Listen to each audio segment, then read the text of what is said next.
Have to whistle.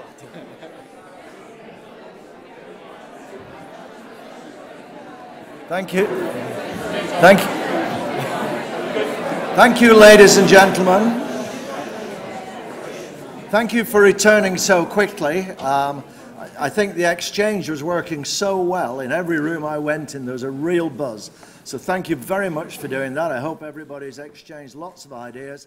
And thank you for coming back punctually on time to start this afternoon. You'll be relieved to know that I have a very small part to play this afternoon, and that's to introduce the chairman of the panel. And somebody said Derek Nottenbelt didn't need introducing. Well, certainly Andrew Higgins doesn't, but I insist on doing it. Andrew is a veterinary graduate of London. He got his PhD in London, and he was the chief executive, chief scientific officer of the Animal Health Trust for many years. He's the chief scientific advisor to World Horse Welfare. He edits many books and periodicals, and he's even written his own book, The SAS and Animals.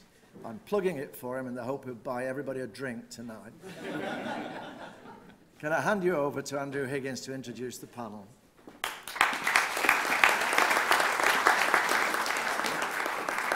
Well, good afternoon, everybody. Thank you, Barry, for that introduction. The book's available on Amazon, and I've been lucky enough to be part of the organising committee for the scientific programme for this colloquium, and I'm really delighted to have been invited to chair the discussion forum this afternoon. Many thanks to you all for your questions. I've been quite overwhelmed by the number of questions we've had, many interesting ones, many diverse ones. We have selected 20. You understand we're not going to get through all of them, but we'll try and get through as many as we possibly can. The discussion will be broad-ranging, but within the framework of how to demonstrate the importance of working equid welfare to human livelihoods. Now, of course, we all know that owners understand the importance of the animal to their livelihoods, but sometimes there is less connect to the animal's welfare needs. Now, on the panel, we have 4 experts in the field. They're all familiar with human and animal welfare. 3 of the members are keynote speakers. As you know, we lost Derek, who donned his leathers and mounted his bike and was off to St. Petersburg for his Vets with Horsepower. And in his place, we're very fortunate to welcome Sarah Coombs at the end, who's a veterinary practitioner from Dorset in southwest England. Sarah's been a veterinary advisor and council member both to Sparna and currently to World Horse Welfare, but also she is a 4-star international veterinary judge for the FEI, the International Equestrian Federation, which is the world governing body for horse sports. And as Derek reminded us earlier, are £4 million dressage horses really working equids? Certainly both of them have serious, if rather different, welfare issues. Secondly, we've got Dr. Joy Pritchard, who you'll remember gave us that excellent opening keynote paper. She, I remind you, is a veterinary surgeon specialising in animal welfare and research, particularly the health and welfare of working equids, and the link between good livestock husbandry and poverty reduction. Next, we have Tom Morrison, who was our second keynote speaker. He was asking whether taking a holistic approach to improving working equid welfare results in better outcomes. Tom is a very experienced human aid development worker, an economist, an agriculturalist, and he's also a beef farmer and a horse lover. And finally, I'd like to introduce Jeremy Stoner. Jeremy is director of the Humanitarian Leadership Academy for Save the Children, having spent most of his life in the development sector. He has some very exciting ideas about the work of NGOs in the field, as I know from chatting to him last night. We're really delighted to have him with us today, and he's going to introduce our panel discussion now with a presentation on the latest developments in the humanitarian NGO field. Please welcome Jeremy.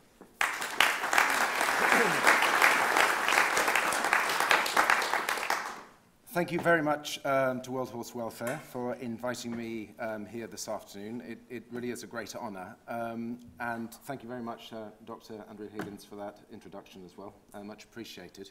I only arrived yesterday evening, and actually most of my learning took place pre-dinner, during dinner, and after dinner and as well as today, which a lot of the learning was actually very quite technically focused, but I think I managed to keep up more or less with most of the debates and arguments that were going on.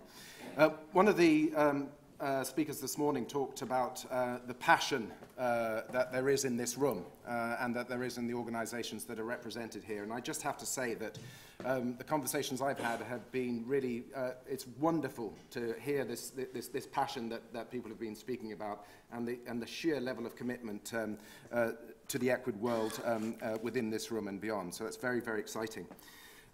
As Dr. Higgins said, my current role is I'm the director of the Humanitarian and Leadership Academy, which is an initiative which is starting within Save the Children, and I'm going to go on to talk about that in a minute. But I just wanted to talk a little bit about the humanitarian sector and the humanitarian world and some of the things that are happening, which I think are very, very important for all of us in this room, committed to working with Equids, and beyond, community development, etc., holistic approaches to bear in mind.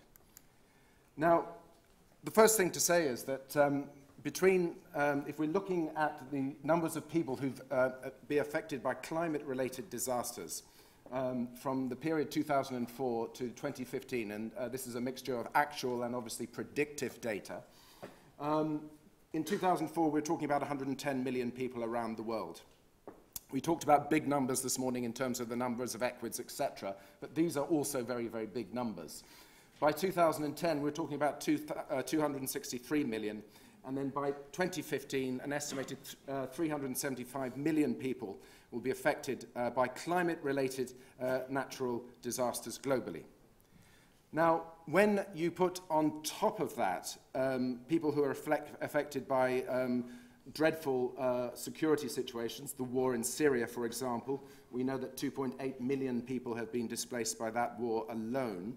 But also what is happening in Iraq and many other parts of the world, the Central African Republic, South Sudan. When we put those numbers into the mix, and when we also put the numbers of those people affected by slow onset disasters, so you have your Typhoon Haiyan or Typhoon Yolanda, which happened in the Philippines last year, affecting 14 million people, the biggest storm ever to hit landfall since records began. There's a very rapid onset disaster, but if we put into the mix those disasters which are more slow onset, like these cyclical crises in the Sahel, particularly the Western Sahel in Africa, we're probably talking about, by 2015, people being involved in all of those different types of disasters. We're talking about in excess of 1 billion people. And even here, we're talking about a 300% increase just in, if you like, climate-related disasters. So huge numbers that we're dealing with. So in terms of environmental and demographic trends, including climate change, population growth and urbanization, these are absolutely key. All of these are increasing the number of vulnerable people in the world and changing the nature of emergencies. Within the sector, and this is a very, very, very composting, if you like, and reducing things down to a very, just 3 clear points. But within the sector, we have an absolute lack of people to respond to this increasing number of disasters. And this is something that Lord Ashdown referred to in a key report that he did in 2011. In addition, there's a poor quality of training and of learning programs within the sector. And again, in my short time here, I've been talking a little bit about this, and this seems to be a little bit of a recurring theme within the Equid world as well. And also for humanitarians, there's a very lack of a defined career pathways. And as you can see, this is one of the refugee camps behind in Iraq. Justine Greening, our Secretary of State for International Development, was speaking at a series of World Bank meetings earlier this year, and she said that the humanitarian system is already stretched to breaking point. The reality is that we are facing ever more demands on the system as we deal with the effects of changing climate, growing population, conflict, and extremism. So there's this real sense that we're really, really struggling here. I think the point about climate change, conflict, and all of the other things that I've talked about, and this huge increase that we've been looking at over the last 10 years, is that one speaker talked about the effects of climate change this morning in relation to the fact that I think it was in Ethiopia, but I can't remember, I'm afraid. But in relation to the fact that even in mountainous areas, there's a considerable amount of warming occurring, which has a series of particular effects for people working with Equids in those situations. But with all of this data going on, more and more of your work will be undertaken within this context. And it's really, really critical to understand that, because these numbers and these increases in the last decade are staggering. And I think this is something, this is a real change that's going on that really must be factored into our thinking. And, you know, again, even simple things such as malaria, I think, as temperatures increase and you know, whereas it was cooler up mountains and now it's warmer as you go up some mountains in different parts of the world, malaria can extend more easily, and other diseases as well as climate changes in terms of temperature, etc. So, coming back to the Humanitarian Leadership Academy, our mission is to equip people around the world to better prepare, respond, and recover from crises in their own countries. So that's the mission. And I wanted to talk a little bit about the design process. So we had this is what we wanted to do. Save the Children and many other organizations have been engaged very, very strongly in the training and or learning space for many, many years. But we had this wonderful vision. We've talked about the problem statement of the sector, the numbers increasing, etc., and the lack of trained people, the poor quality of training. And so for me, the design process, we wanted to build a business plan that was really representative of the views of people working in countries. So designing something that came from the countries which are most vulnerable to natural disasters and climate change. So last year, we engaged with about 300 organizations and individuals around the world, and we took this vision of transforming the sector, and we asked what is needed locally to do this. So in terms of improving, if you like, the capacity building and learning offers locally, what do we need to do in order to do that? And I think the point about this, and one of the points I'd like to make more broadly in this setting today, is that I think you have to engage with a very, very broad range of constituents when talking about whether it's Equid work on Equid issues or whether it's talking about capacity building in the humanitarian sector.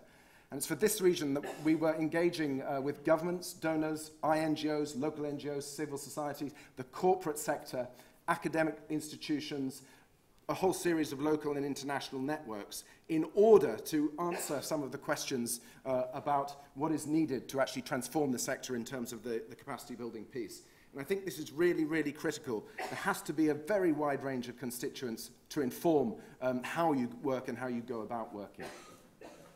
So we built and developed a business plan around the input and feedback from all of these engagement events. So we had them in 4 countries. And we had them all over Europe, including in the UK as well. And I think that one of the other things that's really, really critical, and again, I feel is a very critical path issue working in the Equid world, is that I think from very early on in terms of the design, what we're getting from people and what is actually pretty clear and fairly obvious, but very rarely done, is that in design, you have to look at building local accountability mechanisms into the mix as early as possible.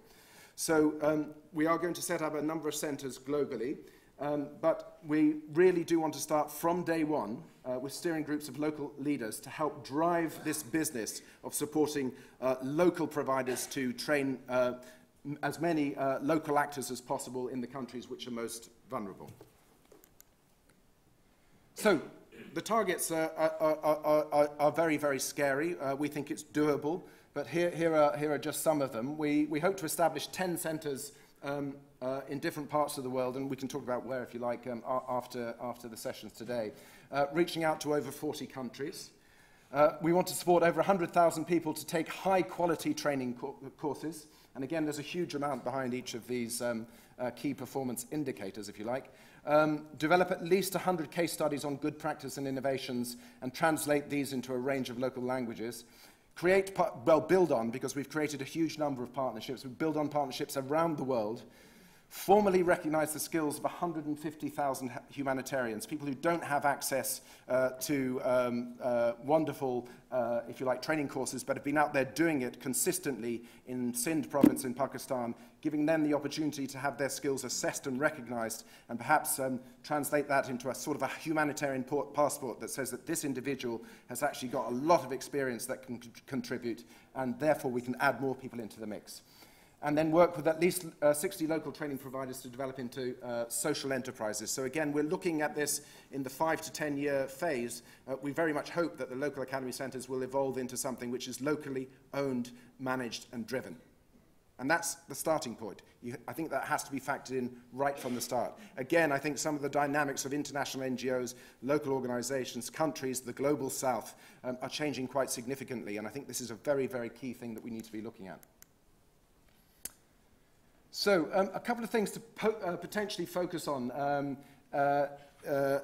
for this session, I guess, is that I had to think about this. I mean, Rowley was asking me to sort of raise a couple of things that which would be challenging within the room. In terms of the conversations that I've had yesterday, and in terms of listening to some of the debates in the working groups today as well, some of these I think probably have been touched on to some extent by some people. But again, there's 5 points here that I'll just really briefly go through and then I'll stop.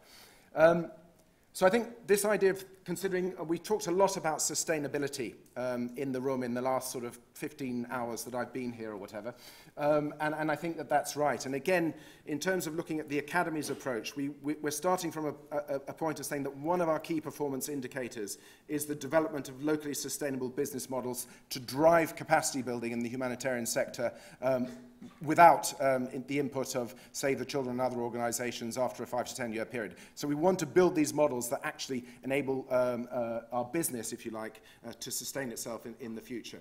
And I think this is a really critical thing to start factoring in. People have been talking about it, but again, when we're looking at design, this is something to look at carefully.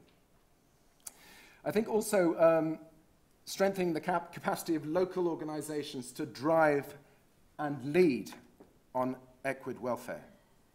So I think we've got to be challenging ourselves, like who is actually leading this agenda in the room here and beyond, and what do we want out of that? Are we talking about a similar relationship that we've had for a number of years with countries, with our counterparts, friends and colleagues in other countries, or are we really talking about turning that on its head and saying, you know, looking at this, a phrase which I don't use very often, but this idea of a transfer of power to the south. But are we actually saying that, look, we should be really strengthening the capacity of local organisations to drive and lead, really take leadership on pushing forward the welfare of Equids, in this case globally.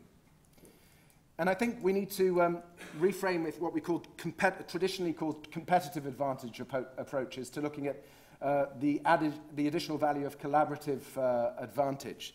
So competitively, normally you know, we're quite often in this room, and I'm sure that within Save the Children and beyond, we look over our shoulder and see organisation X, and there is an element of competition quite often on the ground, and what is this organisation doing down the road from us, etc. And there's a bit of a tension there, and there might be a bit of a tension here, I don't know, because I haven't been here long enough.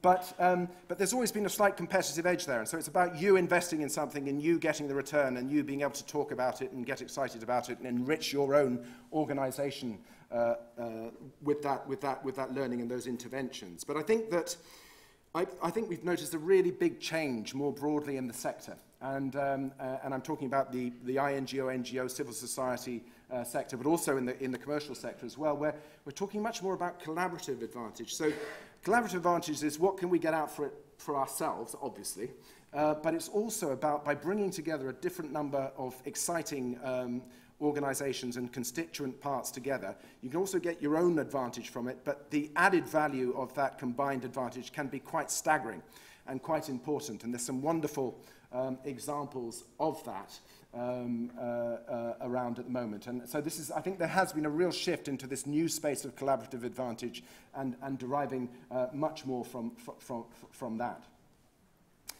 I think reviewing the role of technology and online learning in knowledge transfer and capacity strengthening is something people have talked a lot about online since I've been here, and the role of technology, etc., and perhaps the inappropriateness of a lot of technology in terms of the veterinary part of the Equid piece.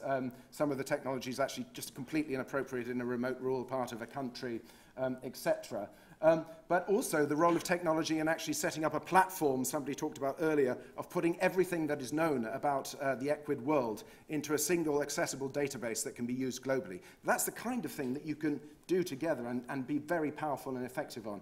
You can also work powerfully together to raise money, through consortia, etc., but also with strategic alliances with people that you're not traditionally working with. And then also, I think, supporting groundbreaking research that said in the keynote letter that Rowley put at the front of the pack, that demonstrates the importance of working Equid welfare to human livelihoods. And again, I think very much here in the room, we've been talking about a bubble, I think, today and over dinner last night, working within this bubble where we're all, in a sense, converted, but we've got a lot of work to do in terms of some of the technical and other details that are being discussed. But I think that some of that research, if that's done in collaboration with other non-traditional Equid actors, can have so much more of an impact more broadly within the Equid world, but also more broadly within the broader development and humanitarian sectors. So I think I'll stop there and say thank you.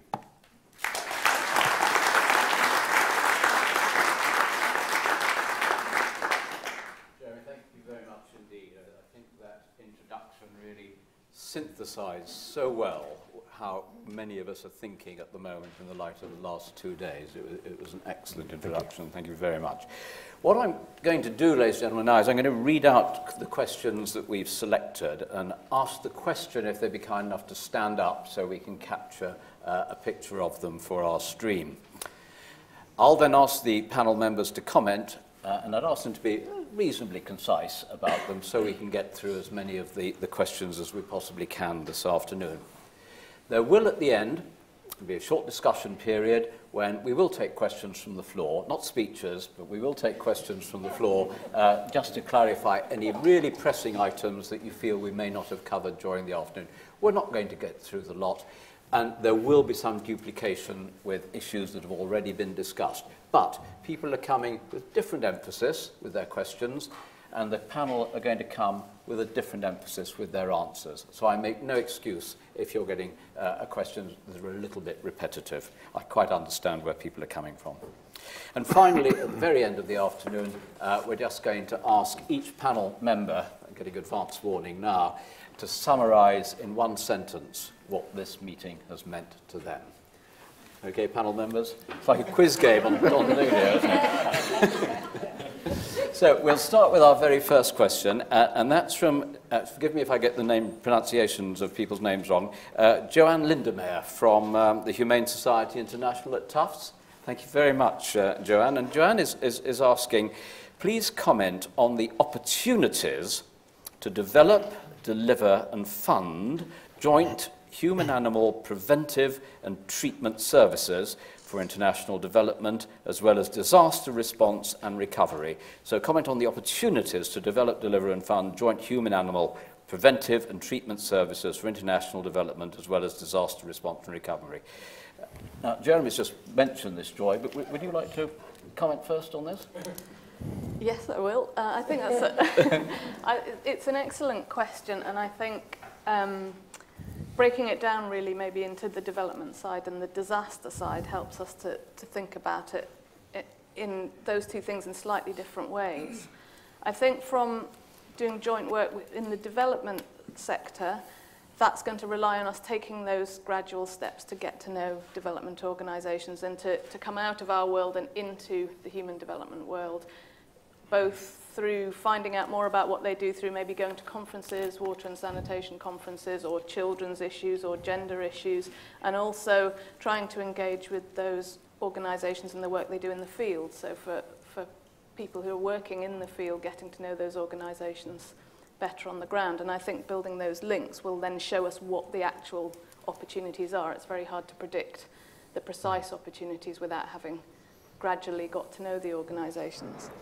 I think in the disaster response situation, it's probably a bit different in that, although it's not a field I'm familiar with, I assume that there's already quite a lot of good structures working within the humanitarian aid sector in disasters, and it's not something where at the point of a disaster we can put our hands up and say, we want to come along with you and work next door to you. It's probably something where, again, we have to put in the steps beforehand to get to know those organisations, and potentially through country programmes, because from my understanding, a lot of the aid that's requested is requested from country, the scale and the type of aid. And if our country programmes have a better idea of working with their local counterparts to say, well, what do people want in a disaster situation that involves their animals, that would help their animals, and the request comes from the country rather than us offering things on the point of a disaster, then I think that would probably make things work well together. I'm not sure if you mentioned it, Joy, in your paper, but somebody mentioned in one of their deliveries the absurdity of having a human aid organisation in one truck and an animal aid in parallel going in a second truck. And we really have to try and, a bit like you were saying, the collaborative arrangements, Jeremy, how can we progress this?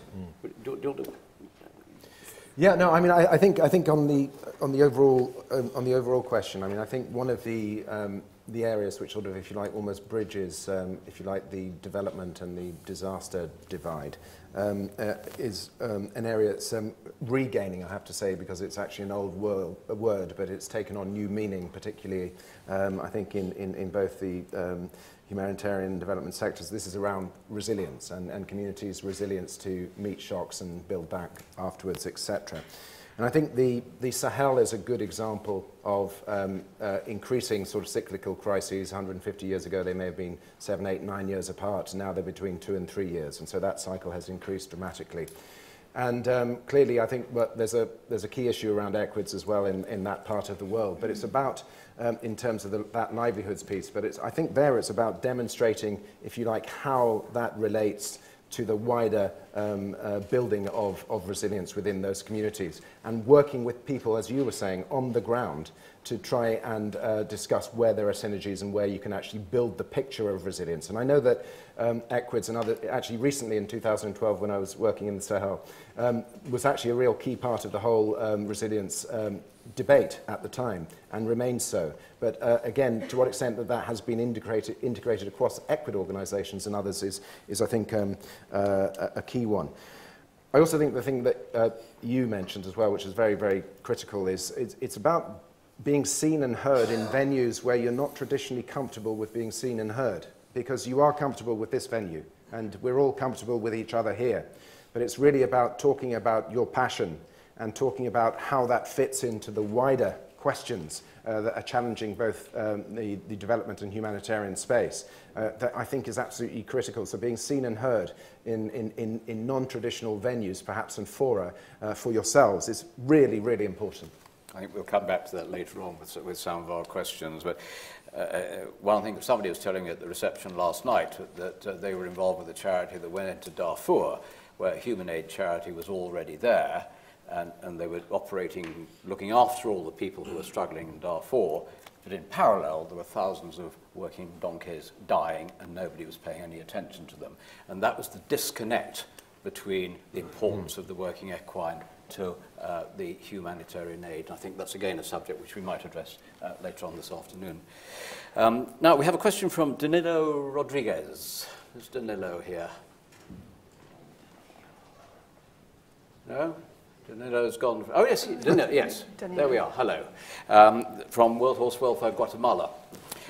Is much of our research, and we've heard people talk a lot about research today and yesterday, self-absorption, a hard-hitting word, and merely an academic exercise, or is it really aimed at solving problems in the field? And you'll remember Joy's point in her talk yesterday, let's only measure what needs to be measured. And of course, lots of people have said the only way you're going to convince the regulators and the policymakers is by providing robust evidence. Yeah. So, is much of our research self-absorption, Tom? Danilo, this is a very relevant and good question, and I'll give you 2 examples to illustrate my response, and one of them from the next door country, Honduras. I worked there for the World Bank some years ago and designed a rural development program, and in it I was instructed to put a research component. And at the end, government said, where's the research component? Where's the office block? Where are the cars? Where are the white lab coats? And I said, there aren't. There's a bunch of motorbikes, and you go out and you do your research within the communities, and it's collaborative and it's participatory. The World Bank supported me. They were paying the money. The government was a little disappointed, but it was a success. And the second example is from FAO, which is now worldwide. It was started in Indonesia, but it's spread worldwide because it's been so successful, and they're called farmer field schools. Okay, I'm talking from an agricultural perspective here, but try and transpose your minds into a rural community with horses. And a farmer field school does more or less what it says on the tin. The researchers go out to the farmer groups and they facilitate, they don't tell the farmers what to do, they facilitate them to do their own experiments on their own land, so that a group of farmers goes to one farmer's land. And then once you've got your research message, you don't have to spend a lot of time then extending it to everybody, because they've done it and they can see for themselves how good it is. So in other words, it needn't be self-absorbing if it's participatory, if it's done in collaboration with the community, and if they take ownership of it. In other words, if the communities are your research partners. But a very good question, thank you. Joy, do you want to add anything there?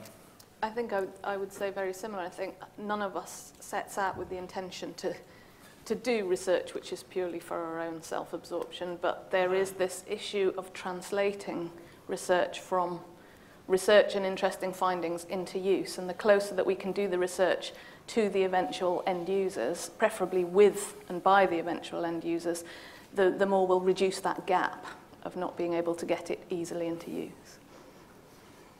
Great, thanks very much. Well, now we have another hard-hitting one. This is from Jeremy Hume. Jeremy, would you mind standing up? Jeremy is the Chief Executive of Spana, and Jeremy says, almost everyone here is from an equine charity, the Already Convinced. Surely we need here Oxfam, Help the Aged, UNHCR, etc., and in the UK, our own Overseas Development Minister, Justin Greening, who Jeremy just referred to. We need to convince them of the importance of the working equid. One for you, I think, Jeremy. The answer to that is yes, in shorthand. And I think it went back a little bit to a point I was making earlier, and I think that I assume, but don't know, that working equid organisations are actually actively engaging with and meeting with the list of people that you've just alluded to. And by the way you're reacting, they tend not to. And I think that's in a sense one to push back to you, because I think very much these people are open to business, but it's very much about how you articulate working equids in the context of some of the wider humanitarian and development debates and activities that are going on globally. And it's about making that clear link, which I think gives you the, if you like, the entry point to have much broader and informed discussions, which are, if you like, outside of the bubble.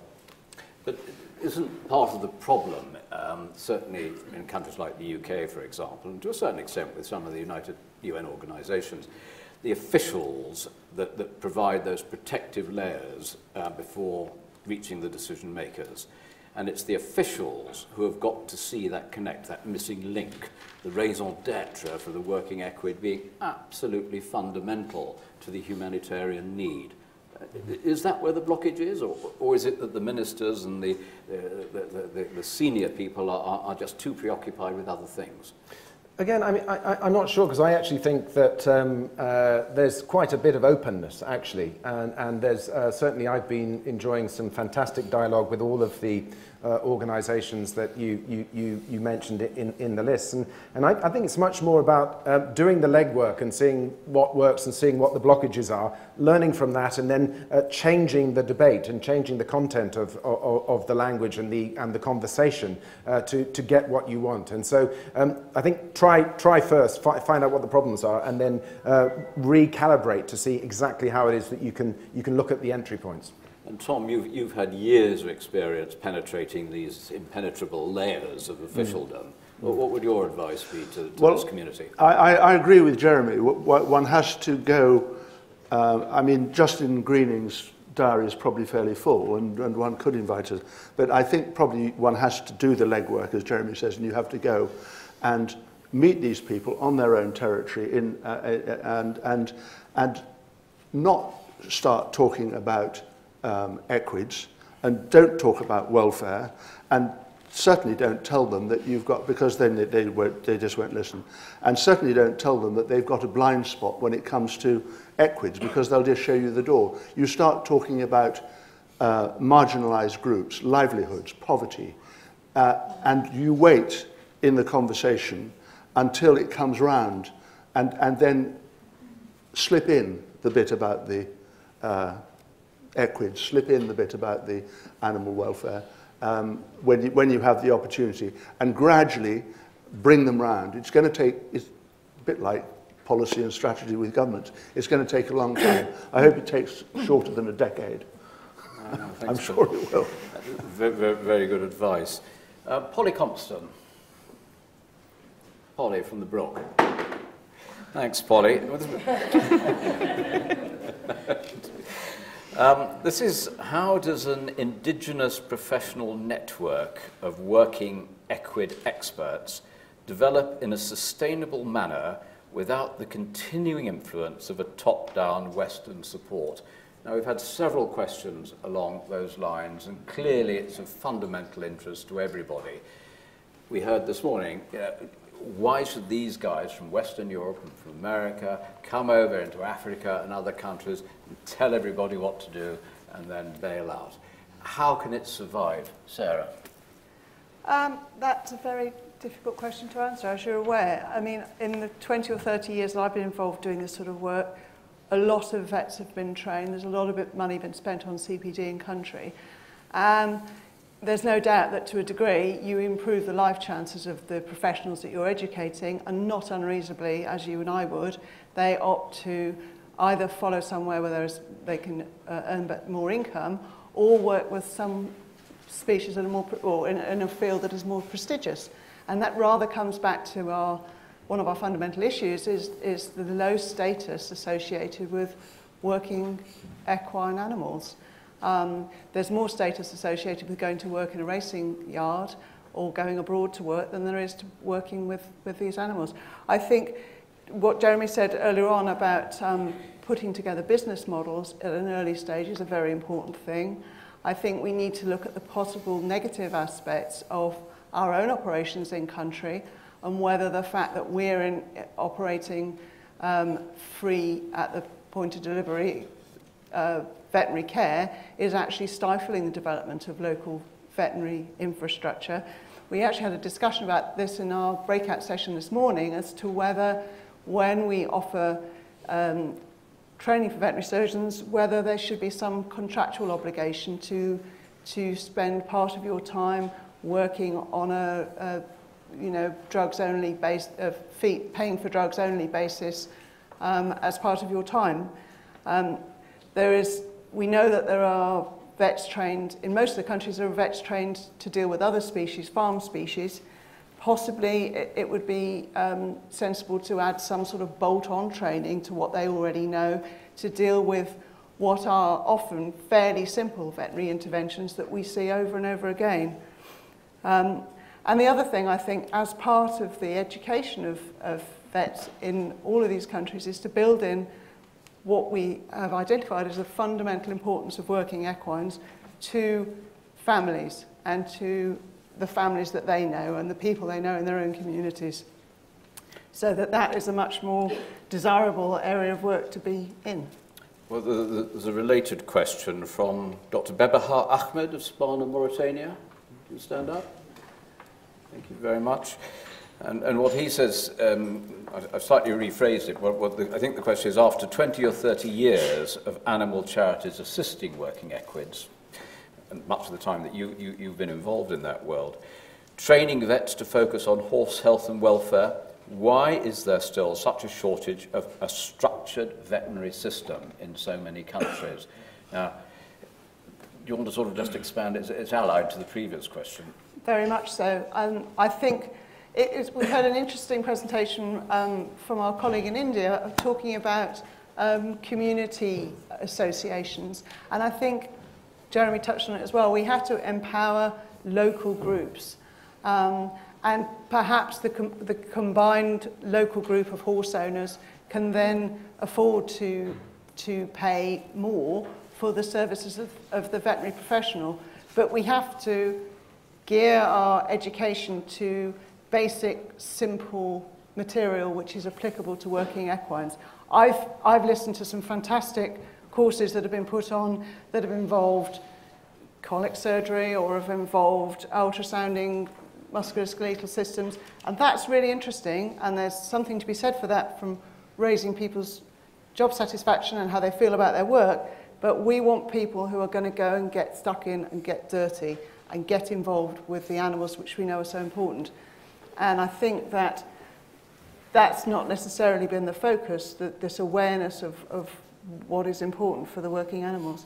Did I pick you up correctly earlier on, your first answer, when I think you were alluding to the fact that one of the problems is when veterinarians in the developing area is being trained up efficiently, maybe brought to the West for a bit of further training, exposed more. The problem is they then go back to their country and suddenly find themselves no longer in the field, but being promoted within the ministry to desk-bound jobs. So one sort of loses that expertise, having just trained it up. Certainly, I think that probably happens. And you can't blame people for wanting to improve their life chances. Everybody in this room wants to improve their life chances. But at the same time, you know, the prestige of working with, there isn't the prestige of working with donkeys and mules in the souks that there is if you can get the key job in the racing club in the capital city. Yeah, I think there's a lot of joy. Do you want to add to that? Yeah, the only thing I would add, you know, when we have these potentially low status, low paid jobs compared to going into other aspects of veterinary practice, I think one thing that can be a good motivator, and we've certainly seen that in our work, is to network people, whether it's community animal health workers or vets, in some way. It might be an online community, an online forum, a way that they can get together and meet other people, because, you know, these jobs can be very isolating. I wouldn't want to do my job without this community that's all networked together. Doing it on your own would be difficult and demoralizing. So in some way being able to link people up so that when our organizations, for example, are no longer funding and training, that would also help to give it a chance to keep going in the long term. Whilst we're still on this theme, Karen Reid, member of our organising committee, hi Karen, from the Brook. Karen, the question is aimed at Derek, so I'm afraid it's coming your way. But is there any scope, Sarah, for the twinning of UK, US or European veterinary schools with those in developing countries? I think that's an excellent idea, and I know Derek was having a conversation with Gigi earlier on, who works in Morocco, and I know that the Equitarian initiative involves bringing students in, partly because they see fantastic examples of pathology that they wouldn't see otherwise, but we need to know that we're all part of the same global community. So what is someone's problem in another country is our problem as well. And if we can instill that into students, and they can go at an early stage, it's exactly what I did. My first trip to Tunisia was the year after I qualified, and I've made some lifelong friends. But I've been involved in the field ever since, and I think it's a great way of both parties benefiting, which is obviously a good thing. There certainly have been links over the years. They're fairly ad hoc. I mean, Liverpool has had links. Certainly Edinburgh has over the years. I don't know about the other schools, but there must be scope, I think, for more of that collaboration. Can I add a little Please, point? Tommy. Twinning I've seen do wonders, and the EU has a big twinning program, and there's lots of money in it. But can I tell you a little story about informal twinning? My farrier was shoeing my horses just 10 days ago, and his mobile phone went off. And he said, "Oh, it's this guy in the Philippines again." And I said, "Really?" Anyway, he came to a pause, and I said, "So what's going on?" His name was also Liam. I passed it on to World Horse Welfare's Liam to follow up later on. And he said, "Oh yes, we have an informal network." And farriers all over the world text each other with photos and say, "What do I do about this one?" And we all pitch in and we all respond. Isn't that lovely? Well, I hope we can encourage that. There is the Equine Clinical Network as well, but There I is, think, yeah. think that that's slightly more Western-based. Yes. But there's no reason why it couldn't be And what's the established for working if we Equids. thing that the initiative set up by Beaver, the online collaboration of the aid organisations as well? Thanks for that. Julia Wilson. Julia, here we are, over there, from the Equitarian Initiative. And Julia asks, how do we harness and incorporate the expertise of Western animal scientists and farriers as volunteer educators in new or established development programs? So that's harnessing and incorporating Western scientists and farriers as volunteer educators. Jeremy, you must have had some experience of harnessing professional expertise. Yeah, no, I think there's a number of ways of doing it. There's loads of examples across, I think, all sectors where that's been harnessed, whether it's been key people placed within academic institutions, within government even, to work at the policy level, at national level or regional district level, etc. So there are lots and lots of examples. But I do think that, going back to the earlier point about, if you like, the local sustainability and actually how you work with that to improve it, I think there's a great opportunity to bring in professionals working through local structures and through local organisations. But one of the things that has happened historically with Save the Children and continues to be a process which is worth mentioning is the setting up of national independent Save the Children's in many countries. So we work in 90 countries globally, I think it is, but 30 of those countries are independent Save the Children's of that country. So Save the Children Brazil, Save the Children South Africa are fairly new independent Save the Children's, etc. And it's actually working through them to strengthen their business, but also working through existing institutions to strengthen them with professional expertise from this side. So I think the two things are quite important. And Tommy, you also had experience of it as well, using professionals, harnessing them, getting the people to volunteer. I'll tell you how the EU system works, and of course the EU is the biggest development aid donor in the world now, I think. Yes, it is. And they very rarely hire individuals. They have a whole raft of, huge numbers of registered companies. And it's the companies that gather the CVs of a whole range of people, from people with PhDs down to farriers, down to technicians, I should say up to technicians, up to farriers, a broad spectrum. And you simply feed your CV by email to these organisations, and there's, as I said, there's a huge number of them, and you wait, and suddenly, can you go to some particular country in 4 weeks' time, or you're put into a bid and you compete. That's the way the EU system works. The UN system works a little bit differently. You send your CV directly to them, and they again, I know FAO sometimes hires farriers and blacksmiths, and they hire top research people as well. But that's a direct system. It generally doesn't go through companies. Yeah, I think that Julia was particularly asking how do you get leaders of NGOs how do you convince them to harness this voluntary sector, which is available, people who want to help. How do we engage them? I suppose partnerships. You mean that the NGOs? Yeah, how do you persuade the NGOs? Yeah. Look, there's a lot of expertise out here. There's a lot of American vets who want to go and work in third world. There's a lot of European guys. Yeah. Well, I think it's all about partnerships, and as I said yesterday, in some countries the EU only uses NGOs, doesn't use doesn't directly hire anybody else. They depend very heavily on NGOs, but very often you have to have an NGO with a university, with a bigger specialized organization, and you have broad NGOs that deal with rural livelihoods, and you have very highly specialized NGOs, and you present a consortium. Often it's competitive, and there's terms of reference that you have to respond to, and the best one wins.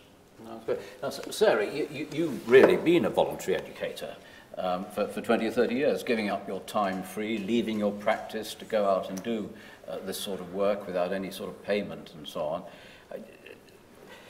Can you throw any advice on how we attract more people to do this? I mean, obviously the Equitarian initiative is succeeding in the States remarkably quickly.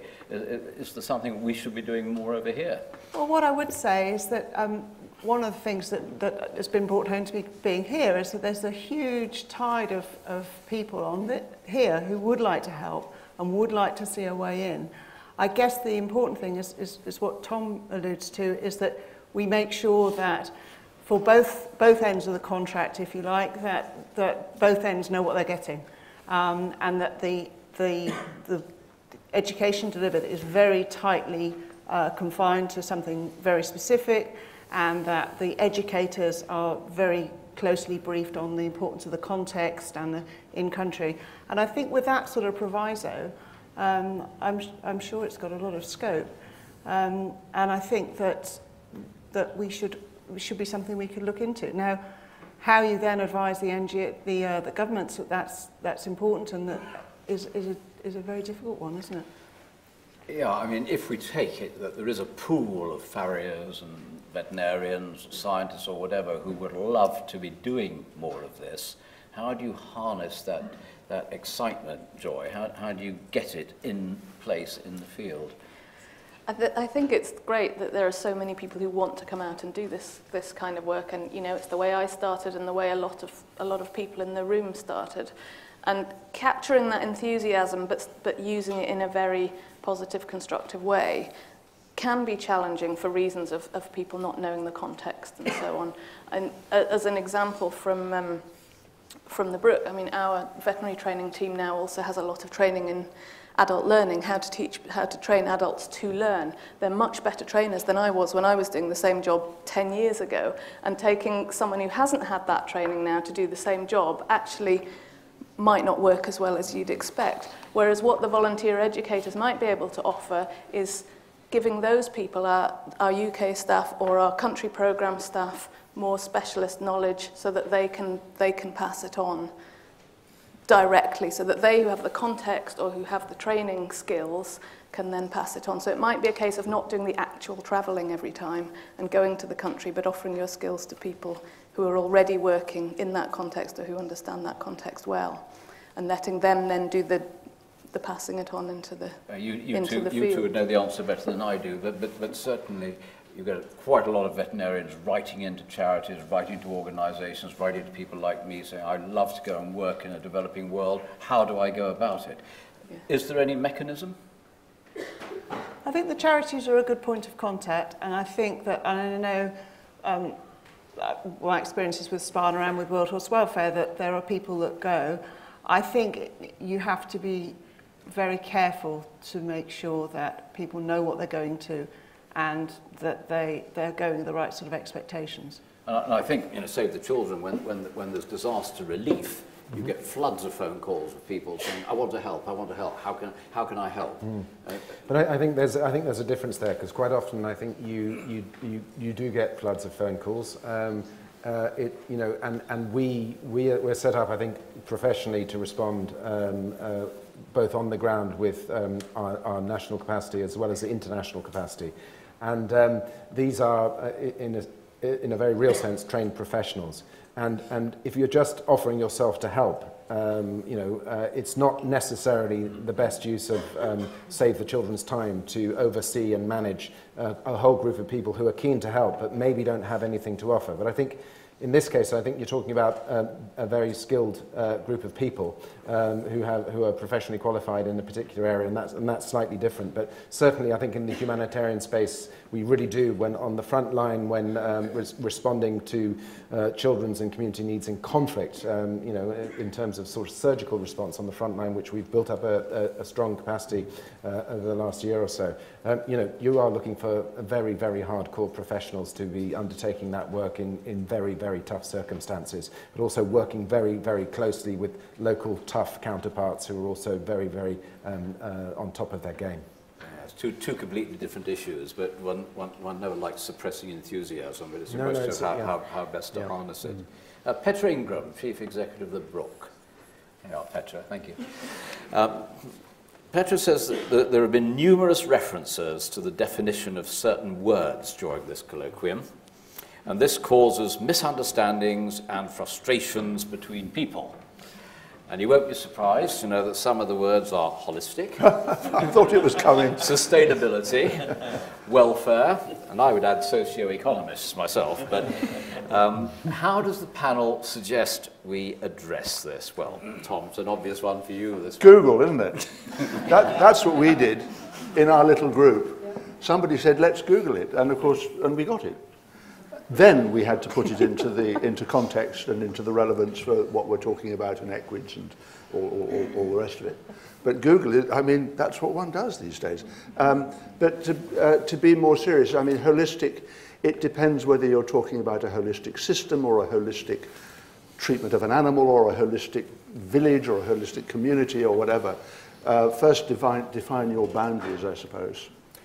I think I have a personal hatred of jargon, and there is a tendency in every meeting you go to now to have the management speak jargon come through. And I think we have to be quite careful in our own world not to be taken over by jargon, because you can very easily feel, I'm not very experienced about this because I don't quite understand what he's saying. And I think it's often quite useful to turn it around, and one would never say one was going to not take a holistic approach. What is the opposite of holistic? I don't know. But it does one's mind good to try and think of the opposite. I don't know what it is. Sarah, jargon? I loathe jargon. I loathe jargon. I loathe acronyms. And the reason being is because it's exclusive. The whole point of meeting in a room and talking to people is that you're all going to be included in a dialogue and an exchange. And if somebody puts up barriers of jargon, all words with, non-clear meanings, then what you're saying is that over here on this side of the barrier, we all understand and you lot don't. And it's one of my pet hates, so I'll shut up now. Save the children clear of jargon?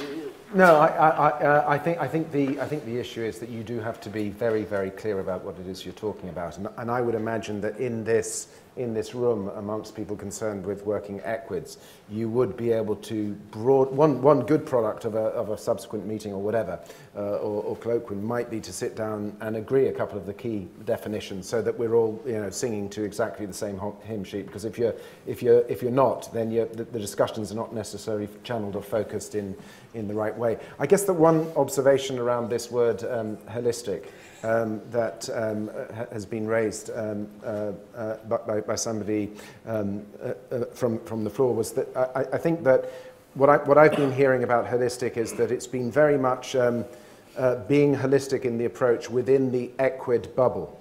And so that's what we've been talking about, being holistic here and involving community and all the other stuff. I think where some of the debate might usefully go in terms of getting into the agenda of the FAO and all of these other groups of people that we talked about was being holistic, if you like, outside of that bubble and seeing how you relate to a whole series of other stakeholders in order to drive forward the Equid part of the agenda, but as part of a much broader approach to development issues. So I think for me that sort of broader look at what holistic might be, involving a broader range of constituents, is probably a critical one to take things up to the next level. Yeah, thank you, Jeremy. And Andrew, could I gently challenge you on including socio-economists in jargon? Because we've had a wonderful contribution from Annie from Uganda, who has gently and skillfully guided our group. And very early on, she declared herself as a socio-economist, and she's been extremely useful. I think it's socio-economics, probably, okay, rather than fine. economists. I took issue with that. And Joy, what do you think about the sustainability of holistic terminology? Reminds me of a game called Lingo Bingo, but that's for another day. I think it would be a good idea to try to agree some of the terms at the beginning of, say, an event like this, so that we know what we're talking about, or to have them defined. I mean, I think possibly it's unrealistic that we all agree on terminology because everybody thinks their terminology is the right terminology because it fits with their view of their own work and their own environment and so on. But at least maybe to agree a few terms, and when people use terminology, to say what they mean by it. So it doesn't matter if somebody else means something different, but at least in the context of that person speaking or discussing, what they mean by it. No. Or we could have a whole lot of fun, like I did once on a course that I did, where we were told that if we used any jargon that anyone didn't understand, everyone was given an orange ping pong ball and they were allowed to throw it at you. Now that's a thought for the next conference. Now, Professor Mohammed Wassat from Spana, Mauritania. Thank you, Mohammed.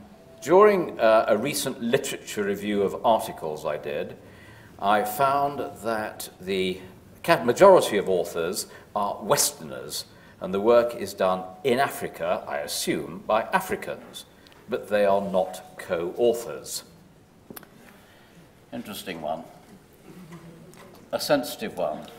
Sarah? Yes, and on the face of it, something that's not terribly justifiable. I suppose it depends on how the project is set up and how the work is actually done.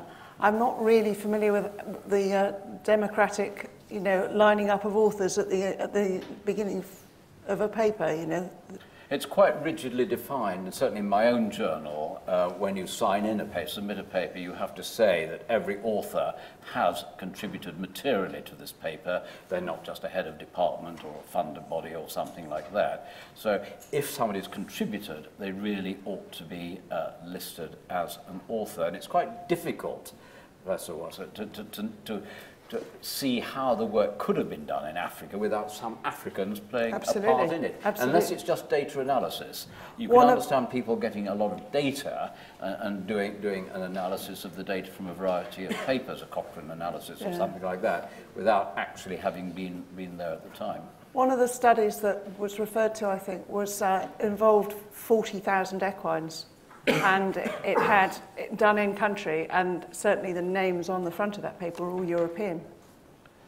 I think that's the sort of thing he's Absolutely. Probably referring and to. And you may well infer from that the European people think that they're more important than the people who are doing the work. Does this happen in the economic sector as well? I'm going to duck this one because I know the protocol is very precise, but I don't know what it is. And I know that researchers do get very upset about it. But I've never been in such elevated circles. So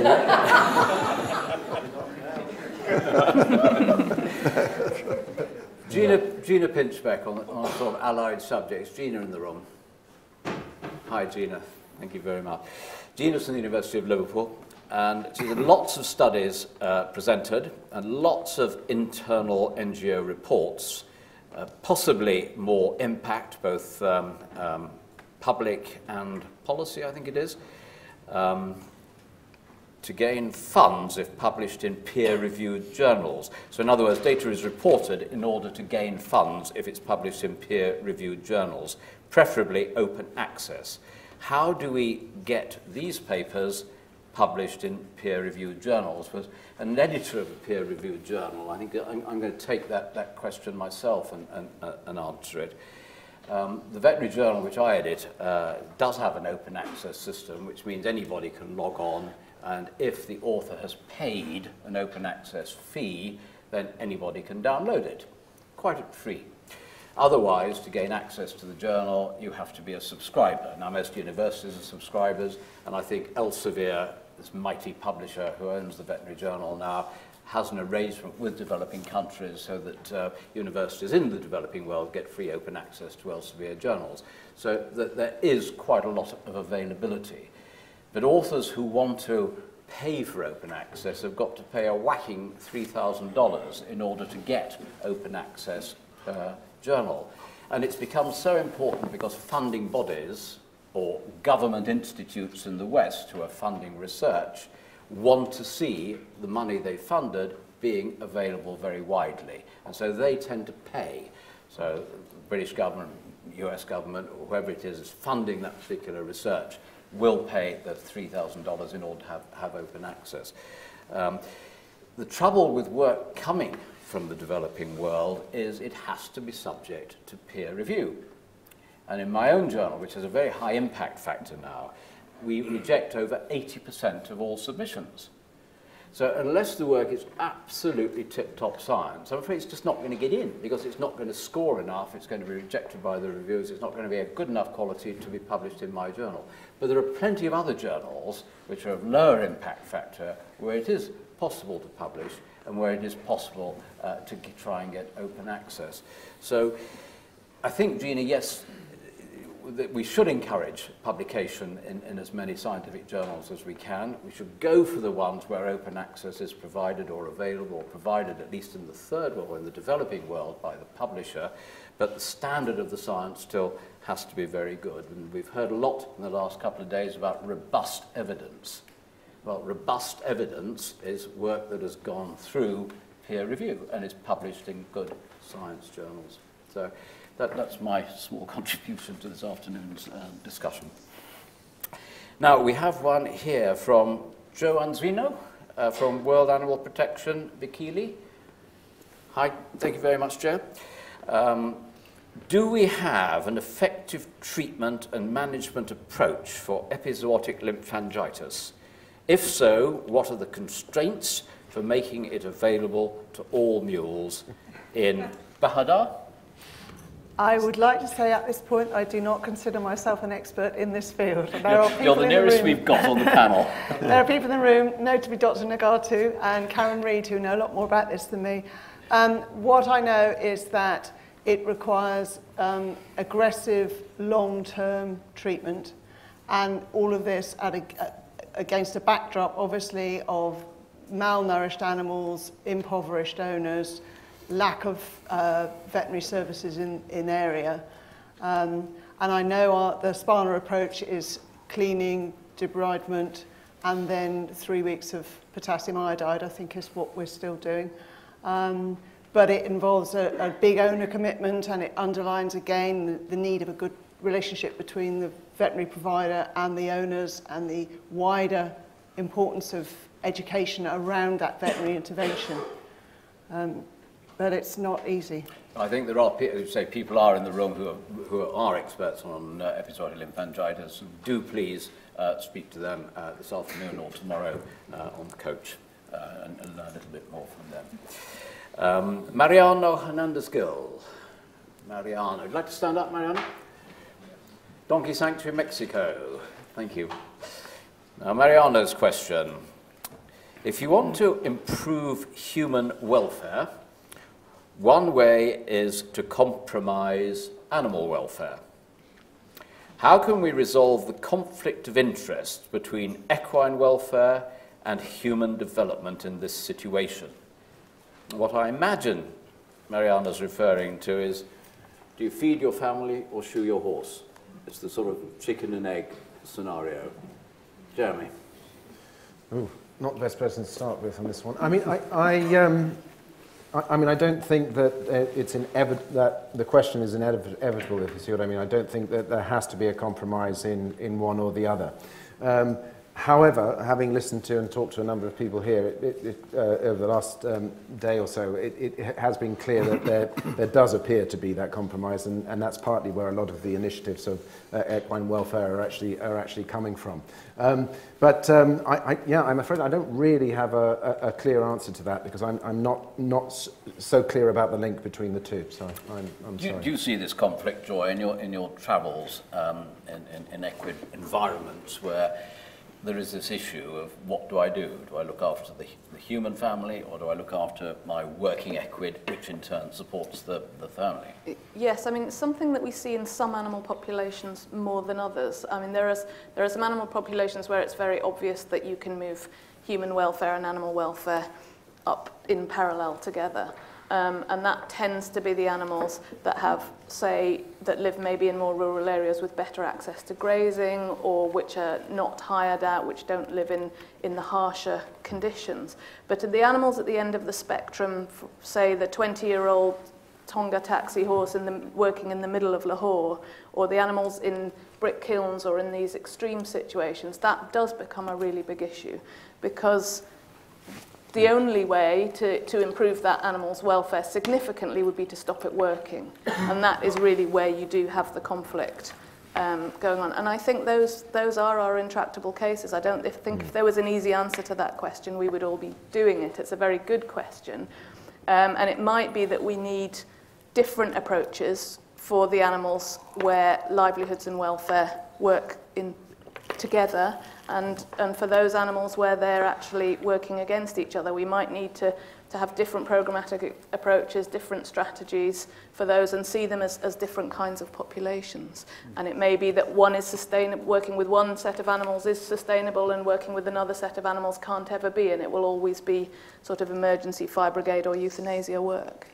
Yeah, I suppose part of it is trying to take the broad approach over it all and seeing what happens when that individual animal is ill, and how can we address it within the community, the little community approach.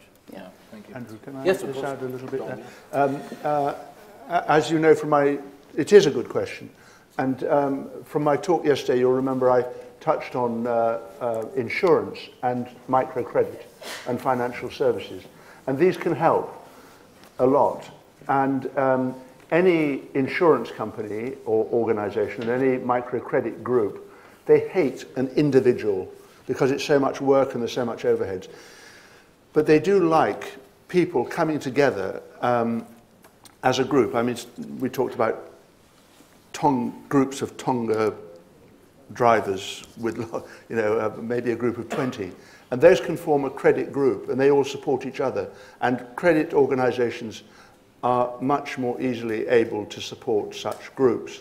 And so if there is such a compromise to be addressed, do I feed my family or do I shoe my horse, then obviously you feed your family and you go to the credit organization and say, look, I've just got to take some credit to shoe my horse and I'll pay back within 6 months or something, or 3 months. Very exciting financial credit, micro-financial credit suggestions that you were making in your paper yesterday. Yes, I think all the SPANA, World Horse Welfare, Donkey Sanctuary, all should align themselves or have a partnership with a credit organisation, if they can. I think it adds to the mix. Thank you, thank you. Sally Godley-Maynard. Hi, Sally. Sally's a trustee of World Horse Welfare, and specifically for you, Jeremy. Education on working equid welfare in developing rural economies will lead to improved living conditions. How do we achieve this? So it's education on working equid welfare in developing rural economies will lead to improved living conditions. How do we achieve this?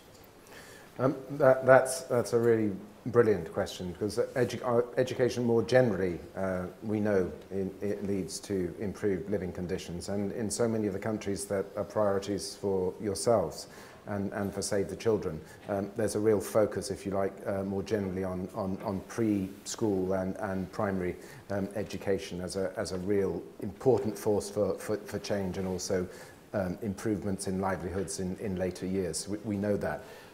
I think that one of the difficulties, is, from what I learned from this morning, was that as far as equids are concerned, it's even if you look at more animal welfare, it's much more, I think, education around, if you like, your own livestock, not necessarily equids, which is critical. And that even if you look at veterinary curricula, etc., as we were discussing in one of the groups this morning, they don't have a real focus on equids either. And so my question sort of back would be much more about, I'm not sure how you introduce, if you like, the equid component of that into a more broad-based approach. But you were certainly talking this morning about some of the equid welfare questions being done through schools locally.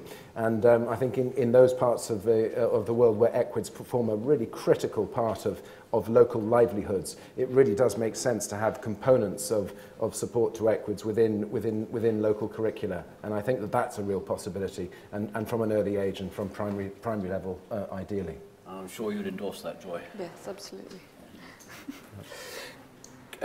Kath Spedding. Hi, Kath. University of Liverpool. Kath's question.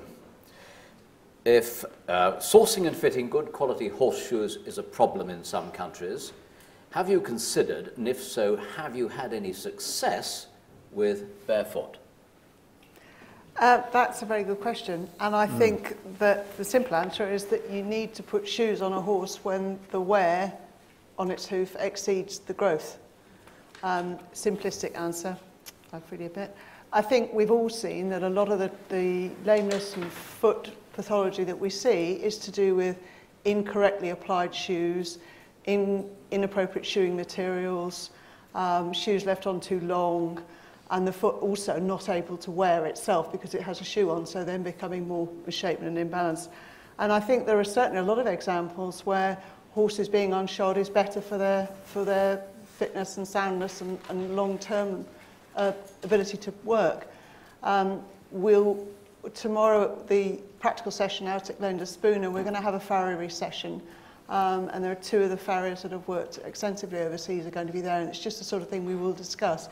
But the short answer is yes, they often work more successfully without shoes than they do with shoes.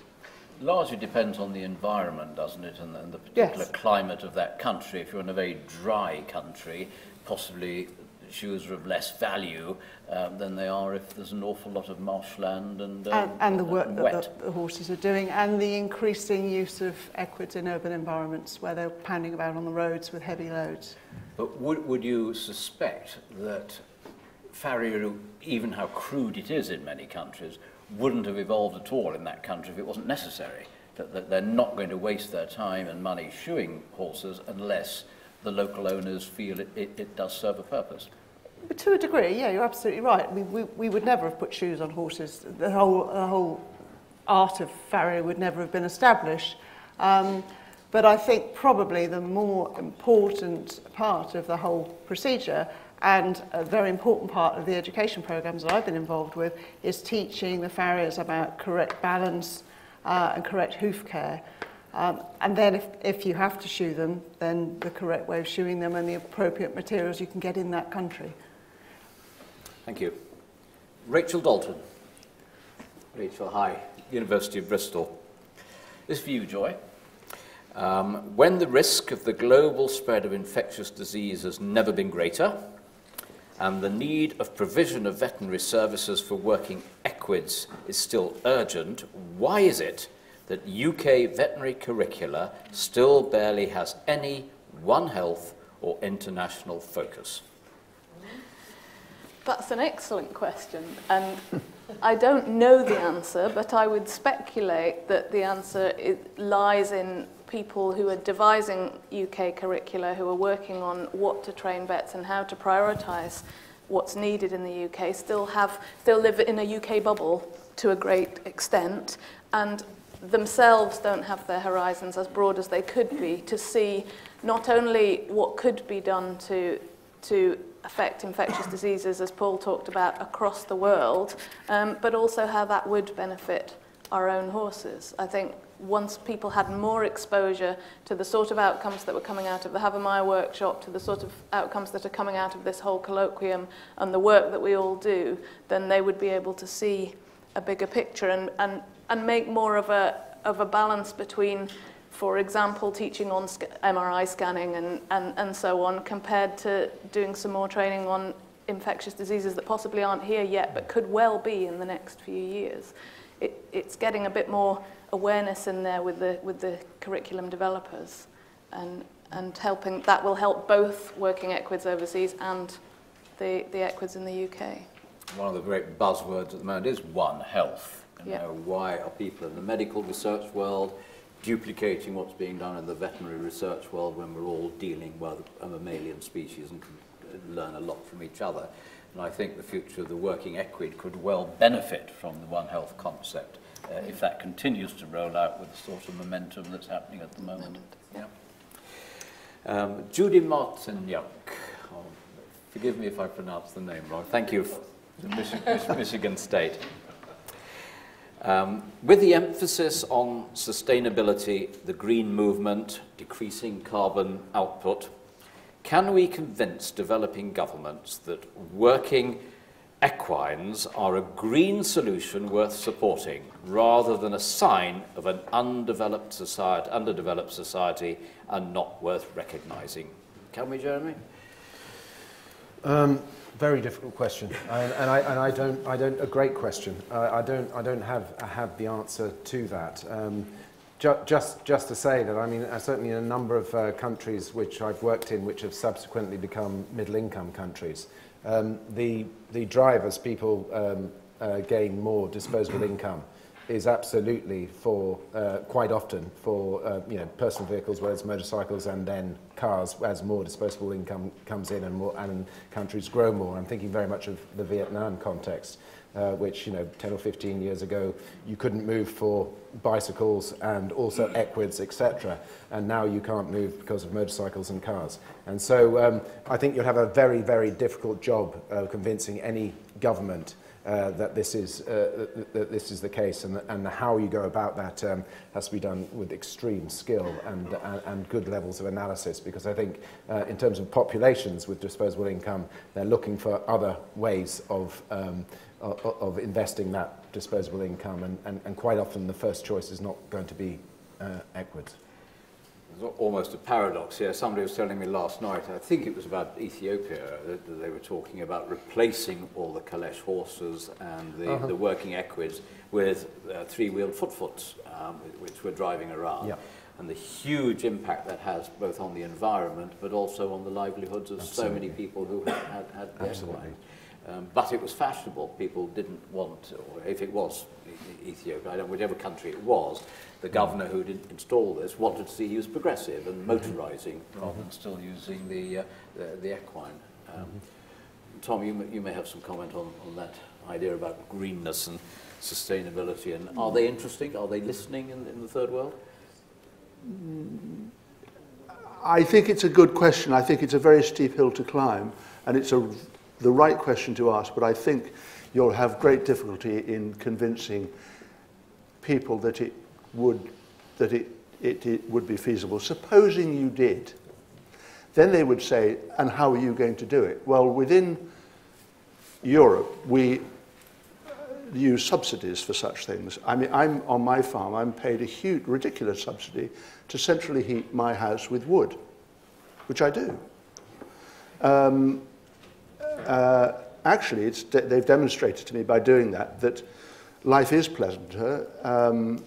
I suppose I'm cooling the planet. I don't know. They think they are. And then those civil servants go to some big conference and they say there are so many thousand people who are farming in England who are centrally heating their houses on wood, and therefore we're cooling the planet by so many degrees. But my feet are off the ground. I mean, I'm floating. I'm speculating. It's not going to happen. But it still should be asked, and you should still keep pressing such, pushing the boundaries of the argument, because it's the right thing to do. Calcutta banned these three-wheeled tuk-tuks. I don't know what they used instead when they had banned them, but I don't think they went back to horses. But that's the sort of thing that would have a huge benefit. So I'm waffling. You'll have to stop me. That's fine. It's a wonderful dream. There isn't an answer, but keep being aware of it, I think. Exactly. Thank you. Yeah. Penny Thornton, World Horse Welfare. Gosh, this might be a very dramatic question from him. Now, I think this one's for you, Sarah. Penny asks, thoroughbreds and sport horses are being exported all over the world to meet the growing demand in the popularity of horse sports. And you know more than anybody on the panel about horse sports. Is enough thought being given to what happens to them when their careers are over. And I imagine, Penny, you mean when they go down the ladder and they end up then as working equines with very little care. Of course. The answer to that is no, I'm sure there isn't enough thought given, but there isn't, I don't think, enough thought given in the UK to what happens to retired competition horses. And I appreciate what you're saying, the horses that are exported while they're still working. It's a difficult question. When my clients ask me, should they sell this horse or that horse, I say, I don't think it's fair to sell a horse to a country, from here to a country where there is no grass to eat, which sounds a really simplistic thing, but I think the welfare of that animal is compromised to send it somewhere where it's not going to be eating anything or living anything like the same life it's lived here. I'm minded of what I understand to be the way in which the Brook Hospital was set up. Am I not right in thinking that that was set up because of the welfare implications of the army horses being left behind in Cairo, and therefore they were in a terrible state, and that's why that was the whole start of what is now a massive organisation. So in short, no, I don't think it should be happening.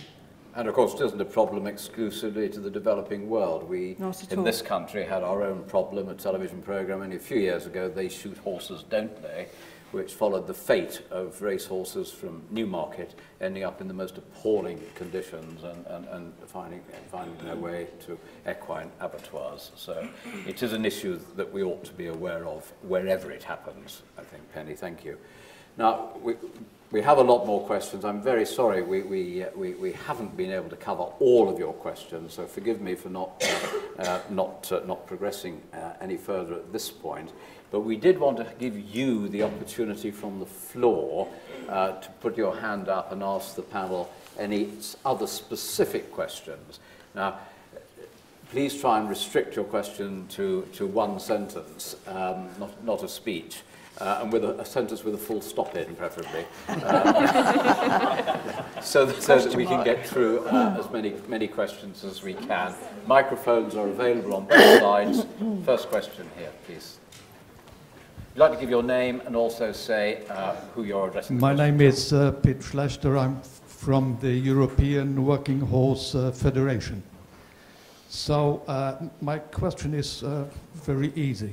Once again, after Delhi and after an expert meeting in Rome at the FAO, once again, we speak about small farmers, about landless people, about horse owners. And once again, we speak about the necessity to involve them and to make them participate. And my question is, why are they not here? That's really a question we had earlier on that Jeremy was addressing. Absolutely. They should be here. Why are they not here? Why are they not here?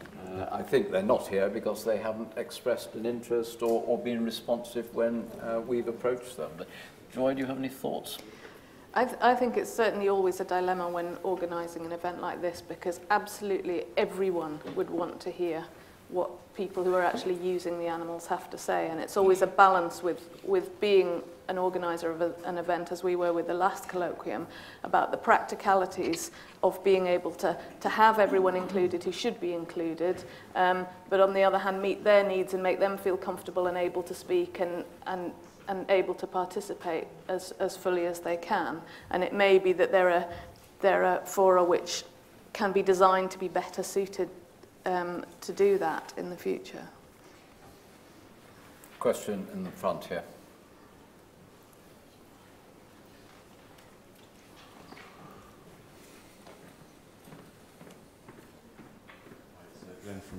Would you mind standing up?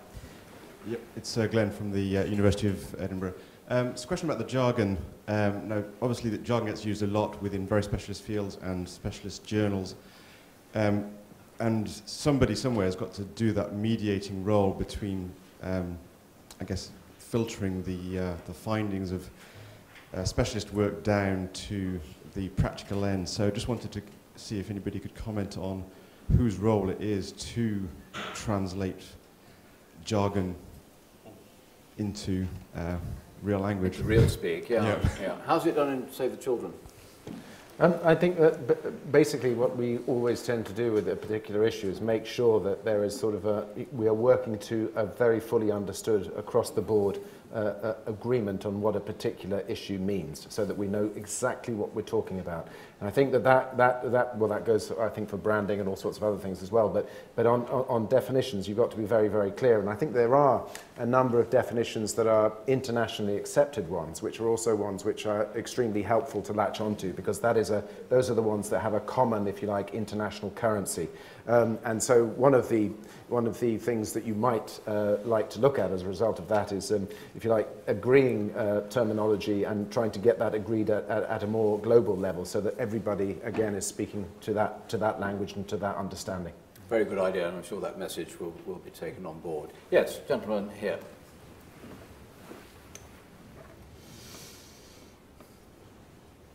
Thank you. This is Taddesa from Mekelle University, Ethiopia.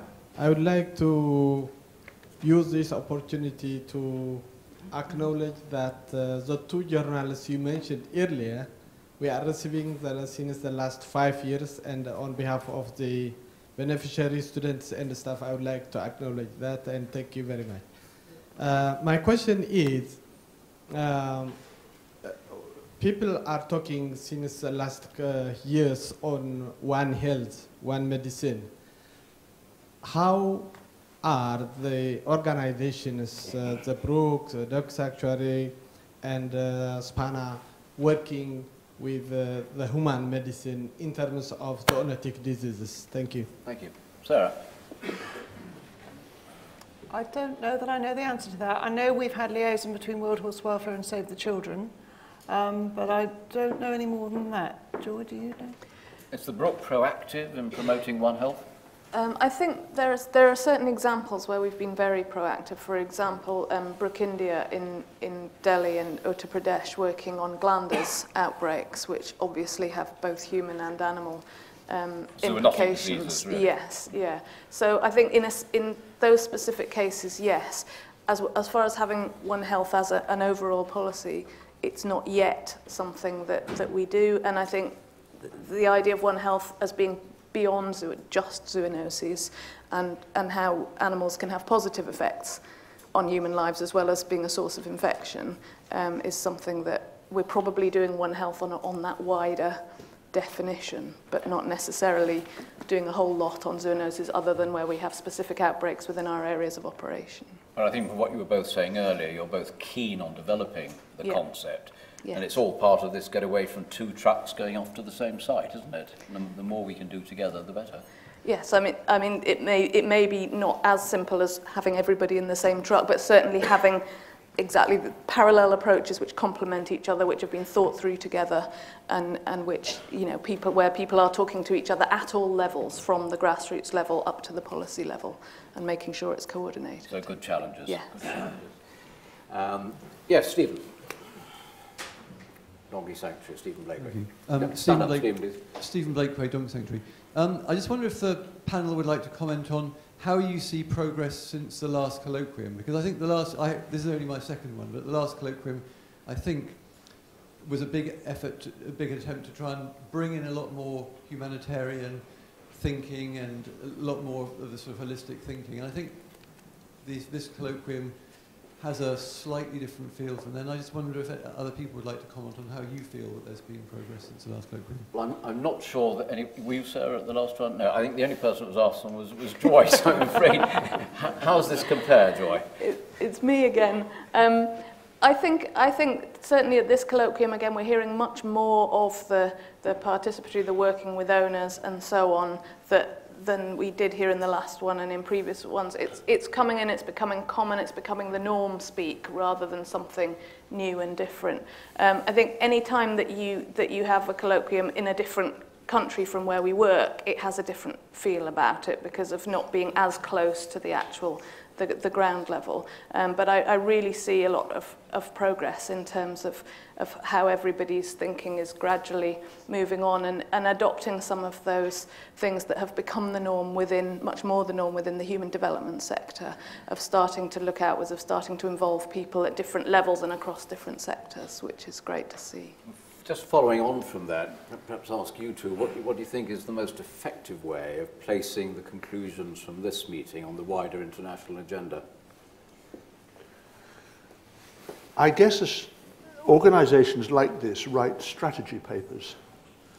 Some of them write country strategy papers specific to individual countries after they've written their global strategy paper. And I think that somebody was talking about the need to do research, and my response to that was that maybe that's a bit over the top, but bringing everything together into one very short strategy paper would be the right thing for each individual organization. And then you put them into effect, I suppose.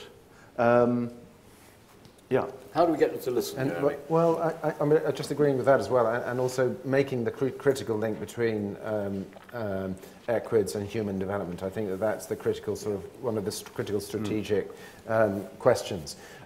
I think that I'm not sure of the history of the 7 colloquiums, or is it colloquia, that have occurred over the last years, and where they've been. Have they all been UK based? No, so they've been all over the place. last time was in Delhi. Yeah, okay. Well, I think that in that case, I think that tradition is something that is really worthy of actually promoting even more. The more that you get these kinds of debates happening in key countries that are priorities for all of the organisations here, I think the better. And it's at those events, I think, that if you want to get this on the agenda, that's where you bring in your people from FAO, your WFPs, even your UNICEFs, and all the UN agencies, as well as EuropeAid and ECHO, which is the humanitarian office of the European Union. So I think that bringing in those constituents into these meetings is one way, it's one step of actually getting people to start listening. But only, I think, if you're linking it with a broader human development agenda. That's the way of really doing it, rather than if you this kind of event, which has been critical in terms of advancing thinking and in a lot of detail and stuff that's way beyond me in terms of the veterinary space and stuff, it's critical in-house to have that happen. There's no question about it, but it's taking that up to the next level with a different group of stakeholders, preferably at country level, and getting the right people in to have those debates. I think that really can start to change things quite in an important way. Excellent. Thank you very much. Yes, right at the back, in the middle. Actually, we've heard from you already, Mohammed, haven't we? Sorry, yeah. Have we heard from you today already? Yes. Yep. Okay, over there, this side.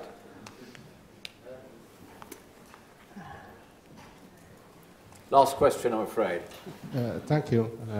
Ali Akin, Spana, Morocco. As you know, there is no law against animal cruelty in the most of developing countries. In your experience, what's the best way to convince the governments and authorities to sit around the table and design and implement a law? Okay, thank you. What's the best way of getting them around a table, Jeremy? Well, again, I think it's about bringing people together in a big event locally, and it's about doing, again, the legwork before the event to make sure that key people that are representatives of key ministries and or organisations that are working in country and civil society organisations are represented there. But it requires a huge amount of work to get to that point. And organising something without the pre-work and making sure that people will come will often mean that you'll have the same people turning up that you always have, and these are not the key people that you need to influence. So it's something that if you're going to design and do something effectively in country, I think you probably want to look at a time frame of six months to a year just to do the legwork to make sure that you can bring the right constituents around the table.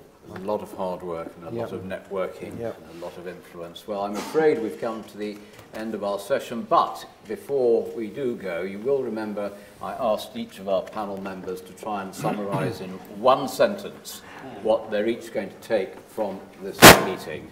And I'm afraid the time has come. And Sarah, may I start with you? What is your sentence about what? This colloquium has reminded me of the pivotal role of working together within organisations, between organisations, and the absolutely critical relationships we have with the people in country who are actually doing the work. Thank you very much indeed.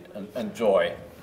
I would say my take home for myself and everyone else is follow up. you know, we have this amazing event, we have it only once every 4 years, then we go back and we're all really busy and we're all back in our own environments and our own bubbles. Pick up the phone, write that email, get in touch with the person you said you would get in touch with, and I'll try and do the same too. Tom? 2 points, colon. Semicolon. The horse organisations represented today have a huge amount to offer to rural livelihoods, semicolon. And the big aid agencies have a blind spot. Bring the two together, full stop. Thank you very much. Jeremy?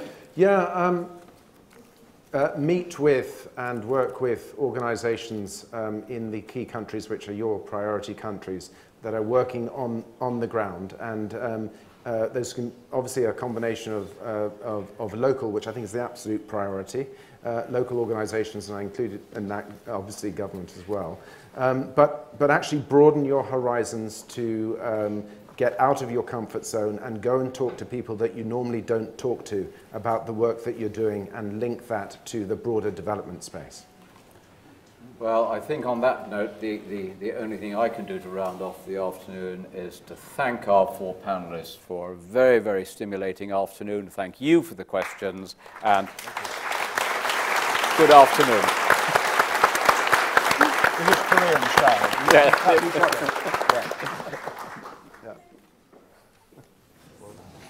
Very quickly, could I emphasise that we'd really, really like you all to be back here by 4:15.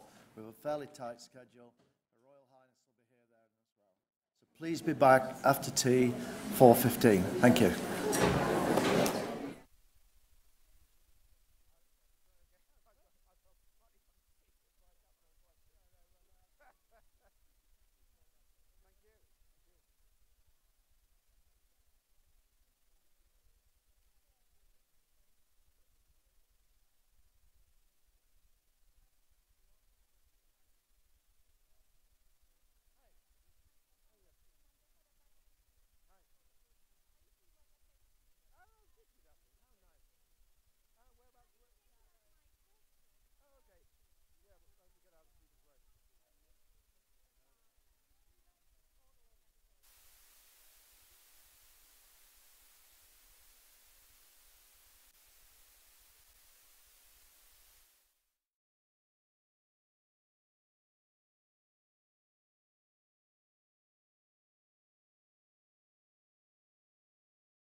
Hello? That's better.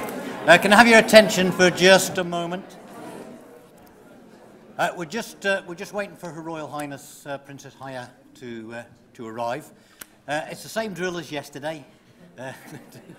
We can practice if you want, but I suspect you've got it now. So when she comes, the same as yesterday, stand, and then when she sits, sit. And for those of you who haven't put your charity knowledge exchange stuff away, can you do that when we finish the session? Because we have to have those rooms all clear by tonight. Most of it's gone, but for those of you who haven't done it yet and we pushed out and got you here, can you do it afterwards? Right. Talk among yourselves for a minute.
Thank you, ladies and gentlemen. Thank you very much. Thank you for being back in time. We rushed you to get you back in time because her HRH was going to be here. There's been a slight delay in the traffic.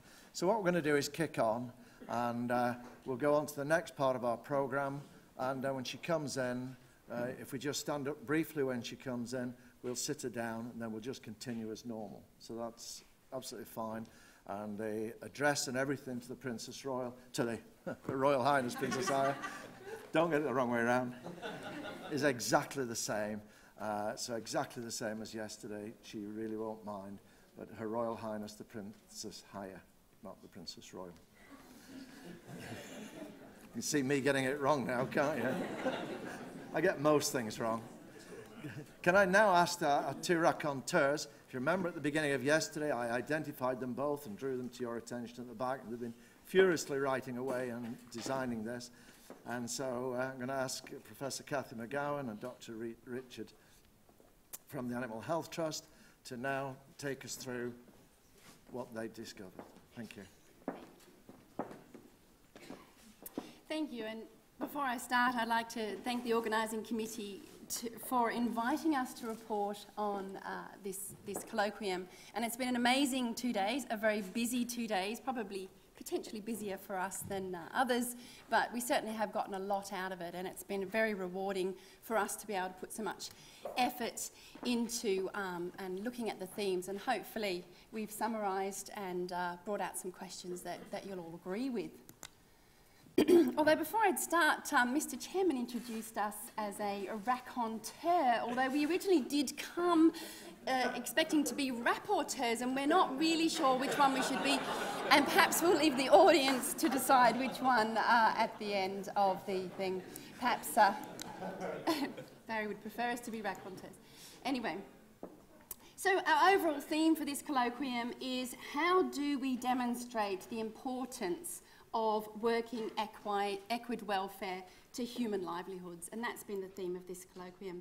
We started with the opening address from Barry Johnson, the chairman, who welcomed 147 delegates from 28 countries and urged attendees and speakers to interact with this cooperation and advancement of the common cause by working together.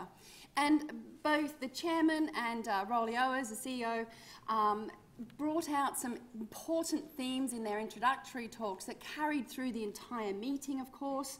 Those included to ensure the context in which the animals live and work is considered amongst our research and discussions, to work towards long-lasting solutions to improve the lives of working animals and their owners' livelihoods. And also a key theme is that improved equid welfare improves both equid and human welfare. So Rolly Owers, the Chief Executive Officer, of World Horse Welfare, then introduced the overall aim of the colloquium, which is to make a difference through the marriage of ideas and practical action to inform future direction of projects.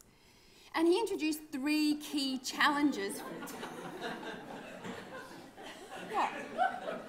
What have we done? Oh, I don't know. Go get it. Oh. I selected that one on purpose. Yeah. I had a few to choose from, sorry. 3 key challenges were to put what we've learned into practice, to build our case for collaboration, to gather evidence for the way forward and so that we can have a real and lasting impact, and to put heart and soul into this colloquium and take what we've learned and pledged home into practice. And Rolly introduced the key problems, which of course were the underlying themes of the entire colloquium. Why do important stakeholders and policymakers not recognise the importance of the working equid? We need evidence to take to the relevant government or non-government authorities to demonstrate the importance of working equids to human livelihoods. And charities and researchers need broader, mature perspectives so that they can reach out to the whole community and have the best chance of a lasting and a real impact. And of course to encourage debate and discussion again. And also he brought up an interesting point, which is there are many ways for organisations to work together. There is not one size for all, and the work in this area is an evolving area. It's complex with nuanced contexts. So solutions that may be needed are not always clear, obviously emphasising the need for work in this area. Then we moved on to our theme 1, and this was introduced by Joy Pritchard, a veterinary surgeon specialised in animal welfare science, ethics and law. And she's animal research and animal advisor at the Brook. And the theme of the one and her role to introduce was, what role do working equids play in human livelihoods?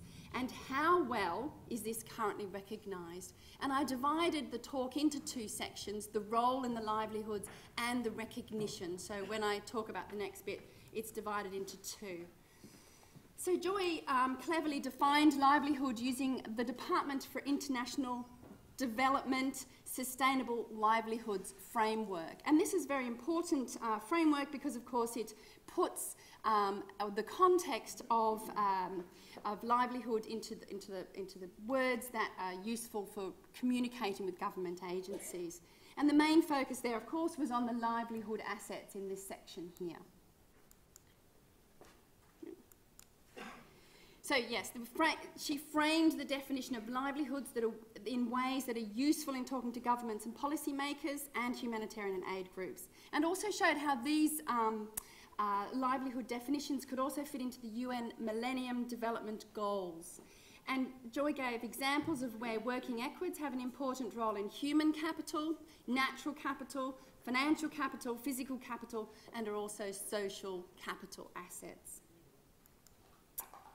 And the other point that was brought up that I thought was really interesting, and it came up later on in the meeting, was that as well as enhancing capabilities, assets and activities, the working equids have also played a crucial role in enabling families to recover from shock and stress. Livelihood is more than just what's there now, it's also the ability to bounce back and have some resilience.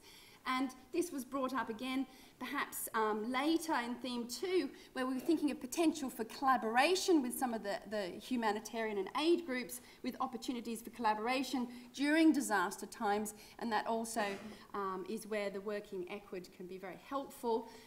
Delivery of aid during natural disaster, but also just the short-term sale when required in an emergency situation for cash. So theme 1 progressed, and with the research following theme 1 obviously supported the theme. We had the contribution of working equids to the livelihoods of their owners in Uttar Pradesh in India by Dr. Zaman from the Brook in India. And he used a household economy approach drawn from the human development aid type models, showed the importance of the working equid for direct and indirect income generation, and showed how important the equid was, of at least comparable importance to other livestock, certainly generating more income, although costing a little bit more than the buffalo.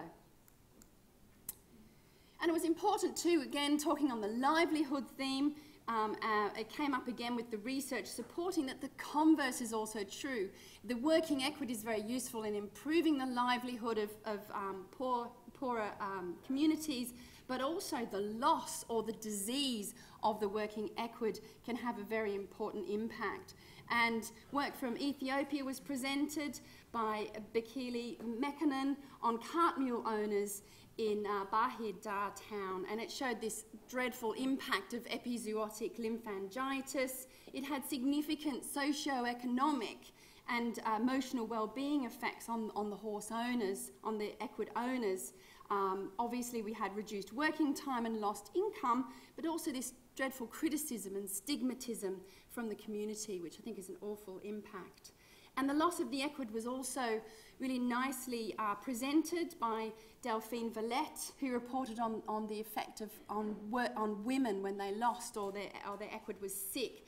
And women would remove themselves from social groups and potentially take their children out of school. Huge effects on the community from the loss of this equid.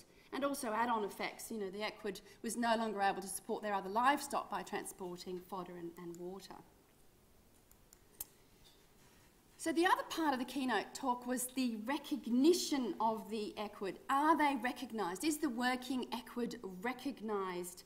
And the answer was yes, at an owner level. Certainly, the owners certainly recognise their working equids as important. But unfortunately, we have the problem of near invisibility at the higher levels of policy making, research funding, and programmatic decision making. And that was a real problem. And Joy did sum up with a very diplomatic summary. We can't expect working equids to be a central priority and concern to all people at all times, but we can insist that they are never completely forgotten. Now, some of you may remember this was raised during question time as, is this quite enough? Well, I'll leave that for you to debate, but I think that's a nice summary. But again, the research that followed in theme 1 supported this recognition story. Debbie Warboys presented the cross-sectional survey on the importance of the role of working equids in Honduras. And that was really interesting because it did support the recognition of the working equid, not just by the owners, but also the community. Many of them had had experience with these equids and certainly understood, but there were some discrepancies in perception. The community felt that some of the diseases and problems were mistreatment, whereas the owners felt of them as health issues.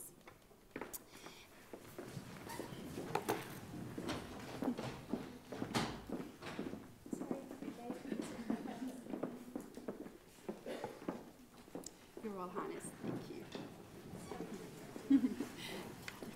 Not a problem. So going back to Debbie Warboys' work in Honduras, there was this discrepancy in perception from the community and the general public. As I said, the public view of welfare of various diseases and disorders in the horses were potentially that these were mistreatment issues, whereas of course the equid owners felt that these were obviously health problems. And it was interesting too that she found that the general public had no idea of how little these working equid owners were earning, and that actually the amount that they earned they considered insufficient to maintain a family on. And Debbie brought out the very important point of ensuring research captures the entire community and not just the working equid and their owners. And this was also followed on in theme 1. The research also supported the idea of recognition, where Delphine presented her work on the invisible helpers, the voices from women and working equids as the invisible helpers there. And obviously the importance of these working equids is certainly recognised by the women who own them and use them. They are important and unique compared to other livestock. And they formed 3 pillars of support for these women: household help, income generation, and social support. And as I said before, if they're lost or sick, it becomes a serious issue. And again, in theme 1, we had an amazing poster presentation, and we had research presented in 17 posters, with the poster winner being Rebecca Orozco on her study on anthropological research to benefit equid welfare. So moving on to the breakout sessions, this is some people actively working in our breakout sessions to answer our questions. The first question was, which is the most compelling evidence that demonstrates improvements in working equid welfare equals improvements to the livelihoods of owners? And I think what came out of this discussion was that there was some really good qualitative evidence now becoming available, but it can be a problem as policymakers may be looking for more robust quantitative evidence, more the numbers and figures. And there is less quantitative data available, which may go further in convincing the relevant government authorities. Question 2 was, who do we need to recognise the importance of working equids? And I think that was certainly the answer there was of multiple stakeholders, and as presented by one of the group, it was like a pyramid with the government at the top to the end user at the bottom. Of course, these include the general public, and I liked this point here. If you fail to involve the general public, then things become a lofty idea, and it reduces penetrance of ideas and evidence for change and opportunities for change.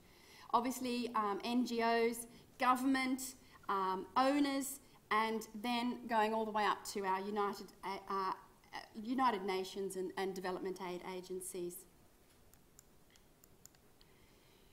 Question 3 in the breakout was, how much resource do we put into researching contextual situations? And again, this goes back to Barry's introduction, that we need to put everything into context, and we need to put our research and our interventions into context.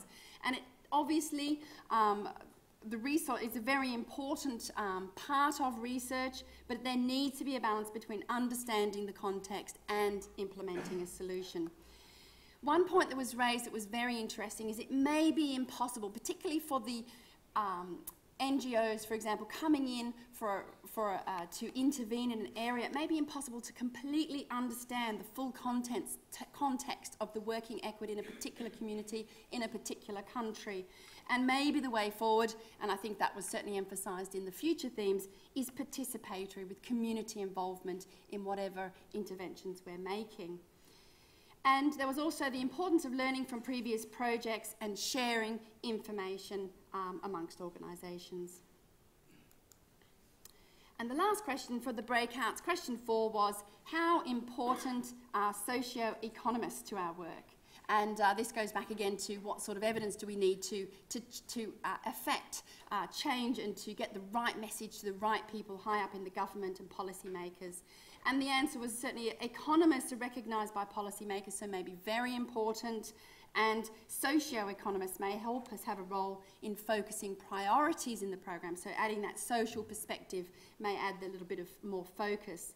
And I think the point is that people with these types of skills are listened to, and that type of quantitative data, the economist type data, are listened to, and an important part of putting the message over to the higher level policymakers and stakeholders. So I'll pass over to Richard Newton, who's my colleague. Thank you, Kathy. Thank you. Thank you very much, organisers. Welcome, Your Royal Highness. Yeah, I've got the role now of taking you through the next 2 themes. We're going to similar approach, and then I'll do a final handover to Kathy, who hopefully will take you through some questions that we've started to pose and that we're going to put to you. We don't have necessarily the answers, but we think hopefully these points are important for you to consider and take away and perhaps put forward for the next colloquium, which hopefully will happen. Theme 2, we were very lucky to have an excellent speaker, Tom Morrison, a human development worker with over 40 years of experience, and he brought that to bear in the presentation that he gave to us. The theme that he was asked to address is, does a holistic approach to achieving better welfare for working equids produce better outcomes? There was an overarching theme here, and this really was the forging this link between foreign development aid and the incorporation of equine welfare. He argued that it was logical to focus on agricultural and rural development in farming areas because this is where there is the most poverty, and it's also where most of the working equids are actually located. He illustrated with this with the figures that 50% of the world is in poverty. Of that proportion, 75% is in rural areas, and globally most of the horses are part of that rural livelihood that people are trying to develop. And the message came over very clear, that development aid leads to a win-win situation. It's not just a form of philanthropy. It's a form of investment leading to greater prosperity for both the recipient and also the donor. And the numbers, the figures that he was illustrating have never been as high as they are, and they are set to increase. So this is an area that we do need to explore. And the targets for development aid and also for working equids are certainly in parallel and align very well, but can we get them linked together? And this really is the challenge for all of us, for the people in this room. And he illustrated this, I think, very nicely by presenting 4 main tools, some of which many of you already perform, others I think would be more challenging. So there is the education of the beneficiary, the owner of the horse, the mule, the donkey. But he went on and argued that there should also be capacity building and training of service providers, forming that key network around the horse owner, starting to develop some sustainability. And this was the bit that I really picked up on. It's the financial services, the provision of microcredit, and the argument that that needs to be there, and that actually horse owners in this situation might actually be a good bet and worth investing in, particularly actually if they're women. And then finally, the big goal that everybody wants to achieve, the government policy and strategy. Can we influence that? Because those are the things that will bring the big long-term sustainable deliverables. So he concluded really by making the case for the link between equine welfare and wider international development aid is logical and it is strong. But equine NGOs need to play a role in working with major development agencies in directing where some of that aid goes, and that could bring benefits not only for the working equid but for the people that use them. Partnerships and match funding are long-lasting. They produce sustainable outputs, and they are much better than just straight donations. And as we saw with the first theme, this has been supported by 4 presentations with the research that demonstrates how this works. And the first one of these was by Danilo Rodriguez, and he outlined the design of an equine welfare network matrix as the implementation model for equine welfare projects in Guatemala.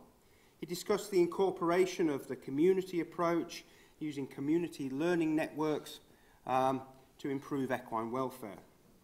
And he concluded that actually this was an easily duplicated model.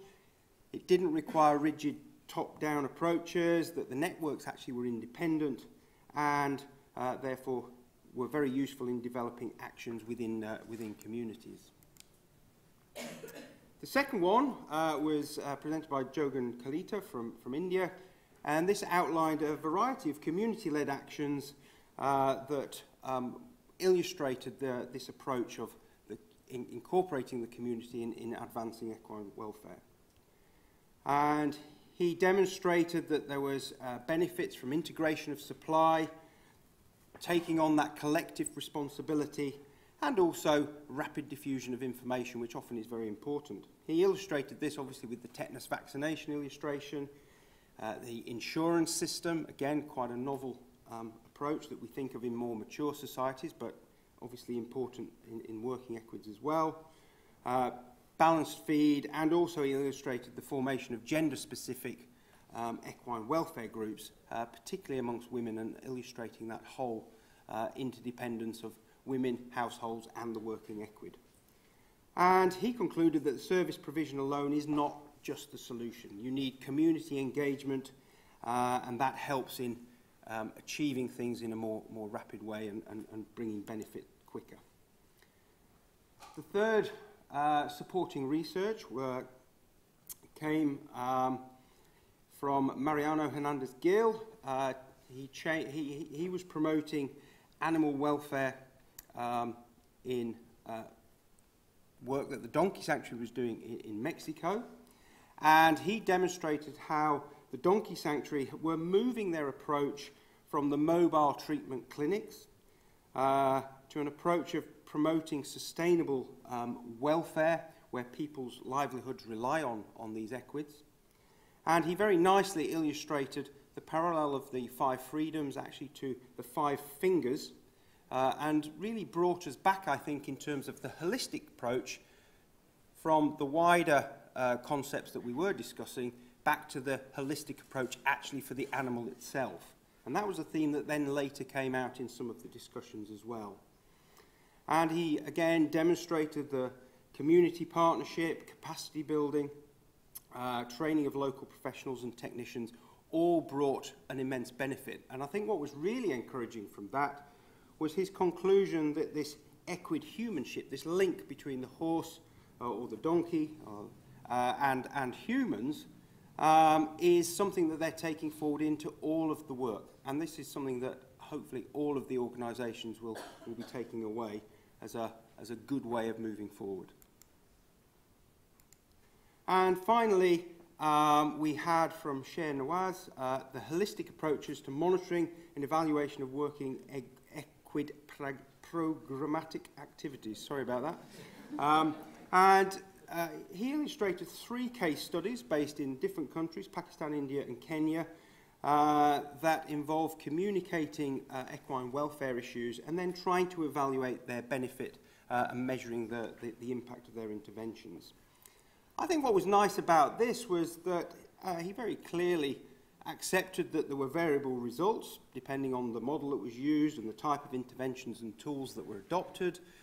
But he was quite open about that, and it was nice to see this work being presented in a pragmatic way, accepting that not everything works. And we concluded, so Kathy and I, that not all ideas will give the expected results, and that's what happens in research. Researchers here will accept that.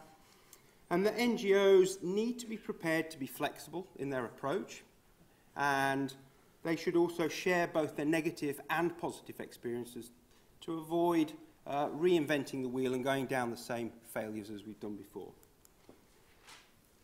In the same way, I'm sorry things have been rather congested here, but in this theme, there was a great input from all of the contributors, you people that are here. There were 46 posters that fell under this, and there was a theme poster winner, Martha Geiger, here for her work, very simple but effective work on reflective ear tags in donkeys in Botswana. And one of our speakers that was in this session also won the overall poster prize for the community-led equine insurance system among equine welfare associations. That was your overall winner of the poster prize.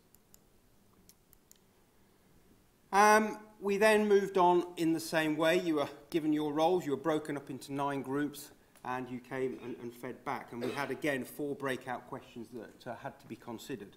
The first of these is, what do we mean when we say holistic approach?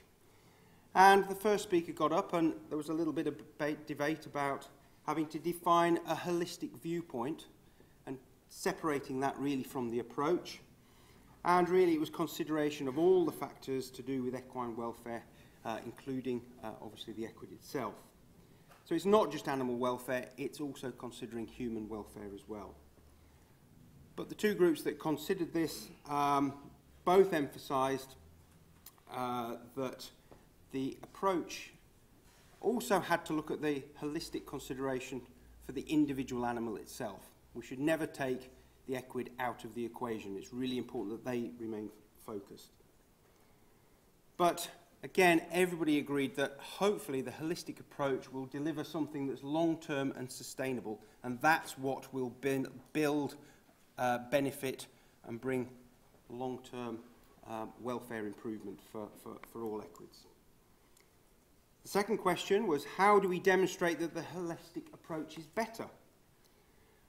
It was agreed that there was evidence out there and that this needed to be collated and arranged and looked at, that a collaborative approach will actually ensure sustainability and hopefully give a better guarantee that we can achieve that win-win by all working together.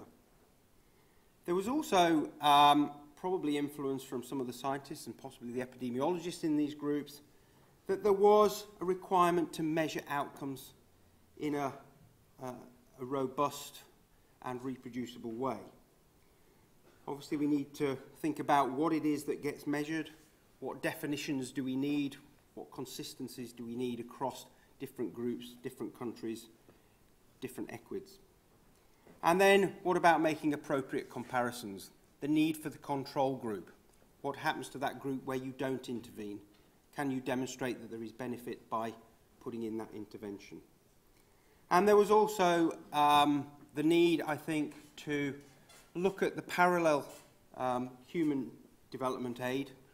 What are the indices that they're using in those studies, and how do they translate into the horse? Because this is the language that the development agencies are going to understand if you're going to go and convince them that there is a place for the working equid in the way forward.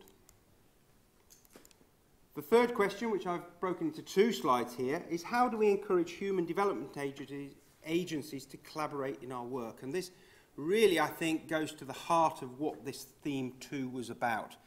The holistic approach, we recognise its need, but we actually need to make it work. So There was a need to find ways of improving understanding of each other. Hopefully that should lead to mutual respect. And once you have mutual respect, then you can really build good partnerships. It's absolutely incumbent on people working in this area, I think, to try and provide good quality information, because that is what this is going to be built on. Although there were some debates about, certainly in theme 1, about whether that was actually really necessary in all situations. There was a need, obviously, when you are at the table talking to these agencies, to be able to clearly articulate what we can offer, and also be honest about what you can't do. Look for points of convergence where there is agreement and common areas of interest, and to take those forward. And some of those themes will come out a little bit later. And I really like the analogy about moving from the bottom of the cliff, where at the moment many equine charities operate an ambulance service, to actually moving to the top of the cliff, putting in a fence in order to stop things, people, equids falling over the cliff. Prevention better than cure, something that we all buy into. There's a lot of debate about where does the working horse actually fall. It's not a pet, it's not an agricultural animal, and I think this presents a lot of issues. It's somewhere in the middle. It does kind of put it in camouflage, it makes it somewhat invisible. There is really a need to promote a stronger message as to the value of the working equid amongst this One Health concept, which is very big all around the globe in all aspects of certainly human health. It's also important to put the positive spin on things to do with welfare and try and avoid the negatives.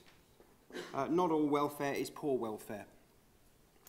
And obviously developing collaborations is really important. And the nice example here, I think, was given about disaster management. Disasters occur, there are human impacts there, but there are also animal impacts, and actually the horse plays an important role in helping humans get through those situations.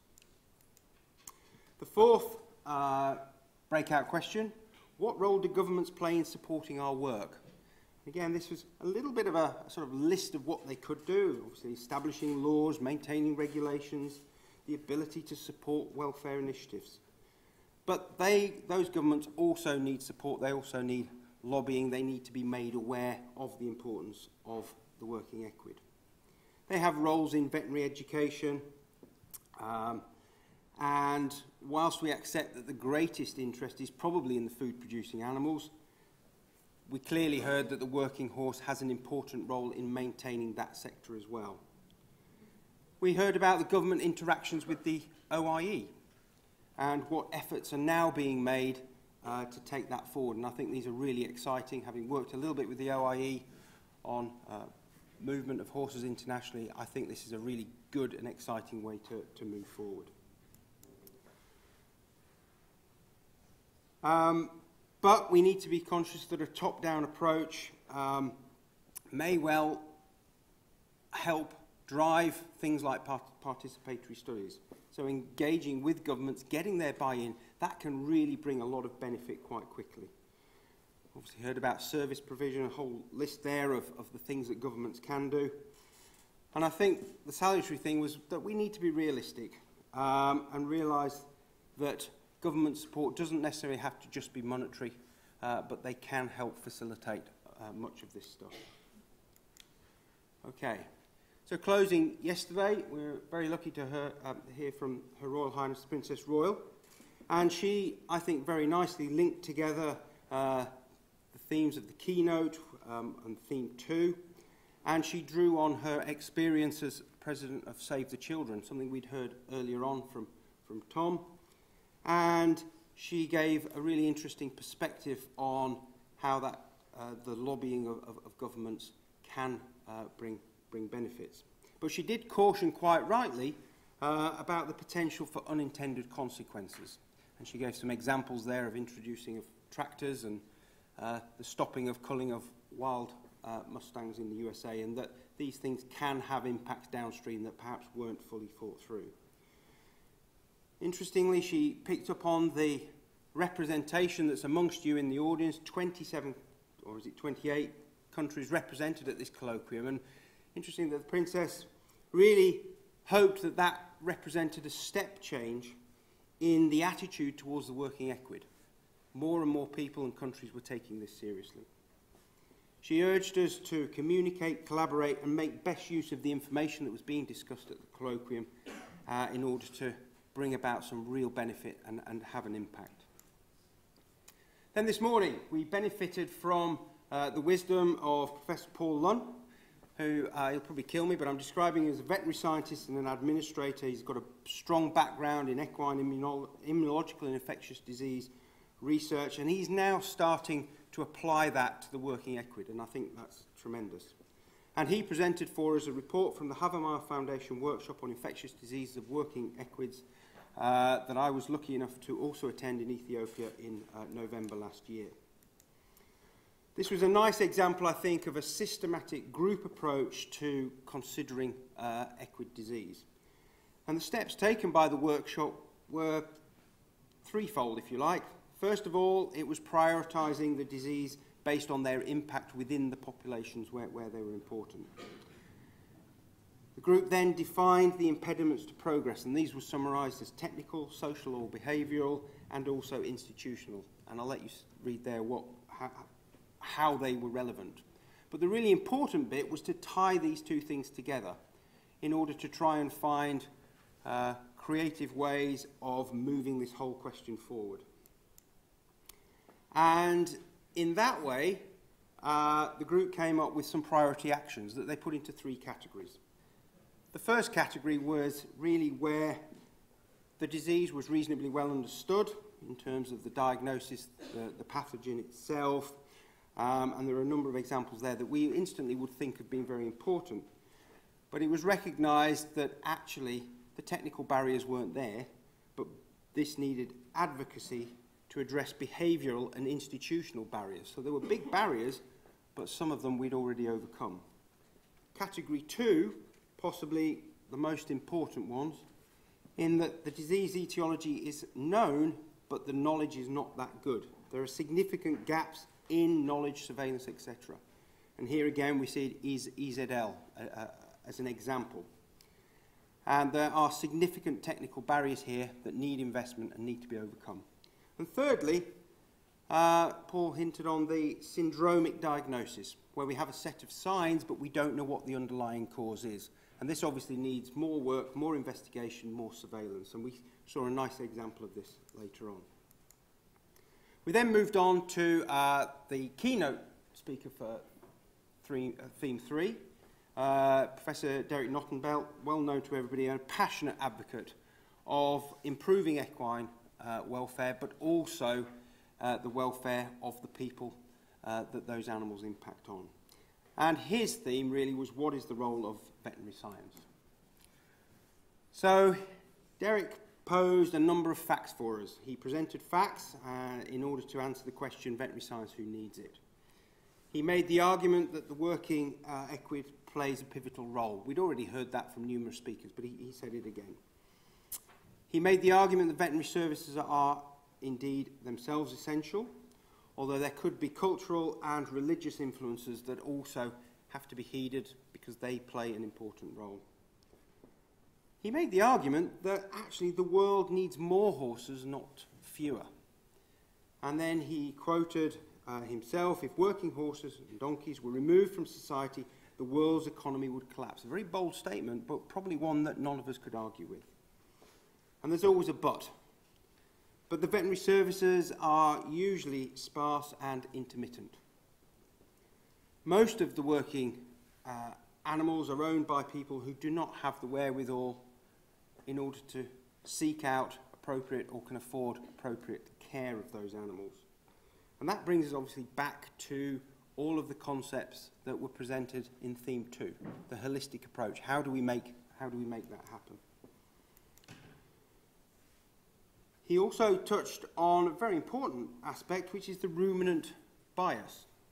And this seems to be present in the attitudes of government. They overlook the working equid, which will carry the feed and the water that is used by the livestock, but they won't recognise the importance of the working equid. So few countries seem to recognise the value of these animals. He also asked whether governments recognise the importance of veterinary interventions and the importance of the working equid. He referred to Western governments, and perhaps more cynically than I would have put it, he argued that they are interested in these things, but that's in order to keep their own backyards clean. They don't want the diseases that could come out of the countries where these diseases are present. So what are the requirements for veterinary interventions? Derek asked the question, do we have to do good to do good? And the conclusion, I guess, was that it's not necessary to have the treatment or the cure, but by improving the simple respect for the animal, educating people as to what welfare is and the benefit that can come from that, then actually you achieve quite a lot. So the vet respects the animal owner respects the vet, and that should in turn lead to the owner respecting that animal and improving their own livelihood through that. He very nicely, I think, drew the analogy with going into the Himalayas, and that actually the vet can facilitate those small positive steps that take you up the mountain and bring about success. And that's what the vet and the veterinary profession should be all about. Is veterinary care a waste of resource? He asked this question as well, and he presented arguments both for and against this. But I think the general conclusion was that it's not a waste of resource, but it has to be applied responsibly. What about veterinary training? Obviously very important. He picked up on this idea that the training has to occur to local people. If you're going to generate those networks that are sustainable, then it has to be involve local education, local development of those networks. And that's also needed to counter this bias towards ruminants and possibly companion animals as well. He made a very passionate argument, I think, that veterinary surgeons are guardians of the horse and health is a veterinary matter. And I'll let you all discuss whether or not you agree with that. But there are a number of steps towards that. Education, contact with the owner, identifying the problem, and developing the achievable goals, and then obviously delivering those. Again, 4 questions were posed. People broke out into those. Sorry, I've got ahead of myself. We've got the supporting research. First of these was by Laura Skippen, who presented on exploring dentistry and working equids. This was a really interesting approach. It was an inter-organisational participatory workshop between veterinary surgeons across a range of organisations. They all agreed that training was important. She presented the tiers of intervention concept. And what I took from this was really nice was that this workshop had a really tangible output. This workshop created the Working Equid Dentistry Information Pack, and that this group are not just sitting on their laurels, they're seeing that this concept and this approach can be used for other conditions as well, and I think we all look forward to seeing what the outputs will be in the future. The second research theme was looking at ocular disease in working horses in Honduras. This was a young veterinary surgeon who, through support from World Horse Welfare, had gone out to Honduras, and she'd identified an increased risk of eye disease with owners using whips on these animals. And also, in line with that, unfortunately, there was a lack of understanding by these horse owners, and she was able to help educate them and prevent and show that by preventing these injuries, applying eye fringes, that she could bring about a tangible improvement in the welfare of these animals. And this was nice because it was a young veterinary surgeon with an interest in working equids, taking the opportunity to go out into the field and do a nice piece of work. And there are a range of opportunities that are there for young vets to do this. Thirdly, we heard an update about African horse sickness in Ethiopia. And in this work, Nigatu Akilu compared the features of African horse sickness in Ethiopia both before and after 2005. And what they were able to demonstrate was that there had been a change in the presentation of this disease due to the emergence or the introduction of different serotypes. It had all been serotype 9 previously, but several other serotypes had come in and caused quite big problems. This was the most widely reported occurrence of African horse sickness anywhere in the world at this time. And that led to development of updates in the vaccines that they produce in country. And there were positive outcomes from that in that vaccinated animals were no longer going down with disease. And encouragingly, they're now engaging with the Ethiopian government in a workshop to take this forward, and hopefully we can see some real benefits in the prevention of African horse sickness in Ethiopia. And finally, we heard from Gabby Lang from the University of Liverpool on her PhD project looking at the causes of respiratory disease in working equids in Ethiopia. And this really built on the theme that Paul Lunn introduced about the syndromic occurrence of disease, where really we don't have a good understanding of what the cause is and what the problem is, and the need for some very basic look-see epidemiology. And Gabby was able to present some participatory work that's moved on to cross-sectional and clinical work, and will next, in the next 12 months or so, move into the conduct of a case control study. Again, another nice example of using appropriate tools to improve the evidence base to look at a syndrome where very little evidence was available. Theme 3 posters. Again, 18 of these. The poster winner is Julia Wilson from the US for her poster here, the title that I've posted in there. And then we moved on to the 4 breakout questions. And this was obviously all related to veterinary aspects. So what level of veterinary intervention is considered useful by the workshop? Well, I've summarised this as simply as I can, really. You were guided into thinking about the range, the spectrum that may define veterinary intervention, injecting vitamins or use of dental power tools. Well, there was very much a need for this to be evidence-based and, above all, do no harm. And it was felt that NGOs really do need to concentrate their efforts on more strategic approaches, particularly related to education. The second question, are there any ethical issues that we should be considering with our interventions? Again, there was quite a lot of debate here, a lot of clear passion about this subject. It's clear that the definition may change in different contexts, the definition of ethics. Whose ethics are we talking about? The animal, the owner, or the organisation that's going in? The ethics do change between those. But important that they don't compromise each other. Good communication with the owner is absolutely critical, and that should underpin everything. Interventions, again, this need to involve local people for it to be sustainable and not to hinder progress and turn people off veterinary aid. Question 3, how can we get veterinary curricula around the world to place more importance on the equine health? This boiled down to an increase in interest, the need for passionate people. If we could clone Derek Knottenbelt, put him in every veterinary faculty, I reckon we'd have it lit. Need to consider, demonstrate the need. Very important. If there is no demonstration of need, then it's not going to happen. Consider how this will be delivered. So linking practical training with academic staff, hooking up of NGOs into veterinary faculties.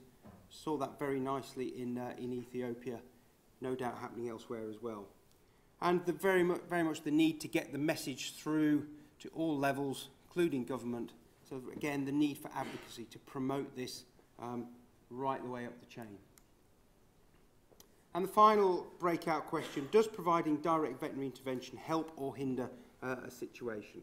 And again, it's back to this sustainability issue. Just going in, treating the problem and getting out and not dealing with the predisposing factors may not be at all helpful. Mobile clinics are expensive, so they do need to fulfill an educational role so that in time they can go away and that you've got that network supporting and able to sustain going forward. So there can be negative effects from veterinary intervention, and those need to be very carefully considered before they're put into place.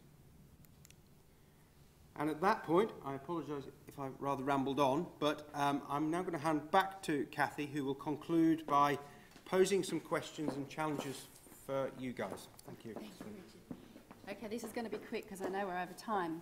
So we just thought we'd summarise a few questions at the end of each theme, and just to sort of recap, I'm not going to go over these in great detail. So we kind of posed the question back to you guys. So how do we make sure the working equity is recognised for its importance to the livelihood of people?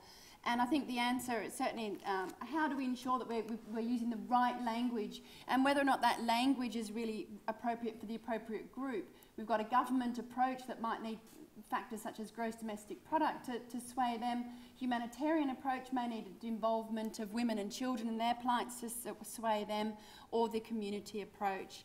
The other thing that we didn't mention in here was, and it came up several times, was how do we address the stigma or shame associated with the reliance of certain poorer countries and communities for relying on the working equid. We all agree that it's a wonderful resource and it's much more environmentally friendly, but some people are ashamed and some governments are ashamed of relying on it. Joy brought up very eloquently some work from Robert Chambers. What type of research is needed? And that's a question for all you people out there doing the research in this area. We are trained to make absolute measurements, but perhaps trends and observations are all that's needed. And I guess what another point is, as I mentioned on the previous slide, there is an apparent conflict between the requirement of quantitative absolutes and economic data for government-type policymakers, and the qualitative and impact data from the sociologists and the humanitarians. And again, with the research, maybe just focus on measuring what you need to measure. And then how do we make sure the working equid is recognised? We pose this question to you. Are the charities and researchers aligned in their use of the language, use of their definitions, and that they're going to use in order to convince the relevant policymakers? And hopefully after this week's colloquium, that will certainly be the case. But are you all using the same language and driving the same questions so that we can ensure the working equity is taken seriously? And again, another thing that was brought up several times during the colloquium was we need to promote the health and welfare of the equid in a positive and not a negative way. So all of this emphasis on these horrible injuries and infectious diseases, but we need to put it into a very positive effect and give people hope. Theme 2, which was is a holistic approach going to give us a better outcome? Obviously the challenge is to incorporate a holistic approach. I think everybody agreed we can influence the individual, but we need a holistic approach to ensure that practice is continued and sustainable. And the challenge is to engage development aid agencies to recognise the pivotal role of the working equid, and this is summarised in the final sentences that I'll bring up in a second of our development aid representatives, Tom Morrison in particular. So theme 3 was the role of veterinary science, and I thought I'd bring this up because I think it's contentious, but I think it needed to be brought up. Do we need to avoid the bubble of vets feeling completely in charge of health versus the population medicine view that health is a personal and public issue? Just to be challenging, veterinary medicine is only part of the holistic view. And again, as Richard has already mentioned during those breakout sessions, we know that veterinary science is essential, but veterinary intervention needs to be very carefully applied. It must be sustainable and relevant. It must include good quality basic health care provided by the local healthcare providers, and not all of them veterinary surgeons. It includes the community and paravets and owners as well. And so just to conclude my final slide, I came back into your discussion session and I thought I'd hand back to you the one sentence from our panel members, which I think sums up the colloquium very nicely. Sarah Coombs mentioned that the colloquium had reinforced the pivotal role of everyone working together between and within organisations and between and within countries. Joy Pritchard said, follow up, everybody follow up. When back to your own environments, continue the work and continue to reinforce those new contacts that you may have made this week. Tom Morrison mentioned that the horse organisations have a huge amount to offer rural livelihoods and the development agencies have a blind spot, and that's something we need to address. And Jeremy Stoner said, meet with and work with organisations, development aid type organisations that are in your country. Broaden your horizons, get out of your comfort zone and link that to the broader development agenda. Thank you very much.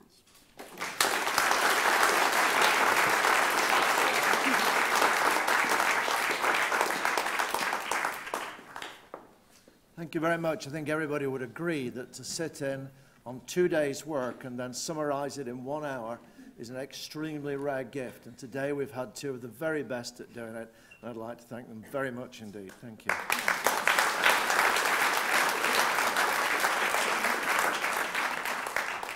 Your Royal Highness, ladies and gentlemen, I'd now like to invite the Chief Executive of World Horse Welfare to address the problem, what next?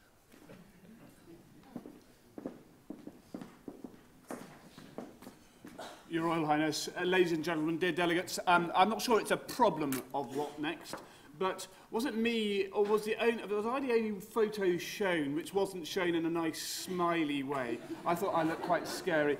You can see how much fun I have World Horse Welfare. That's my team that put that up. In terms of what next, I was reminded today about how what next is partly within our control and partly not. When I was chatting to Matthew at the Royal Holloway, one of the team at Royal Holloway who have been so outstanding in supporting our colloquium over the last few days, he was telling me about the English language schools that they run over the summer here. And as you'll see, there's quite a lot of children spending this week. And I imagine, you know, like any organisation, they would have their challenges. But I doubt they thought their name would be a challenge until the tragic news of the last few weeks, because their name is ISIS. And they are currently going through a rebranding process, an emergency rebranding process, because as you can imagine, it's probably not the name that you want to be known for at the moment. But obviously, thankfully, hopefully, that's not going to be a challenge for us. But nevertheless, in answering what next, I just want to do it in 3 ways: medium, long, and then short term. Medium for tomorrow, long, the 8th question, as I'll call it, and the short term coming right up. So in terms of tomorrow, the main thing I have to tell you is that the coaches will be leaving at 7:30 a.m. tomorrow morning. 7:38 a.m. British summertime. 7:30 a.m. and there are no hour changes in the clock between now and then. You're getting the picture. The coaches will be leaving at 7:30 in the morning from car park 12. Now that's out at the front of the Royal Holloway. The probably easiest thing, if you're not going to join us for breakfast because you want to get a little bit of extra sleep, then you just ask at the main reception of Royal Holloway where car park 12 is. The coaches will be arriving at 7 if you want to arrive before 7:30, but they will be departing at 7:30. You've probably got that message. The second area of what next is the 8th question. The 8th question, of course, this is the 7th International Working Equid Colloquium. And whilst we are less than 2/3 of the way through it, I think it's an opportunity, as the last day of us in this presentation format, to think about the 8th. Now, for those of you who are know the colloquia well, you'll realise that obviously World Horse Welfare has been the main organiser of this one. Brooke did the previous one, Donkey Sanctuary did the previous one, and before that, back in 2002, Spana did it in Syria. So, just amongst those 4 organisations, it's sort of Spana's turn. But there is a big but to that, and in the first instance, I'm going to just ask Jeremy Hume, to say a couple of words. Gosh. Your Royal Highness, she's still there. Yes. Ladies and gentlemen, gosh, are we really next in the queue? It's actually the third one I've been involved with, and it is actually a horrific effort. There's a lot of effort in it. I'm sure Rowley would agree. Just look at that man down there. Rowley, look at us. Would you believe that that man has only just celebrated his 25th birthday? Keep on message, will you, Jeremy? So I'm sure we'd all agree that it's been a terrific colloquium, but at the same time, we have to actually do a proper evaluation. That'll take a lot of time, a lot of work and effort. We need to really be able to be certain of how much value we've got out of this before I tell you that I can go to my trustees and say, look, we want to do this again.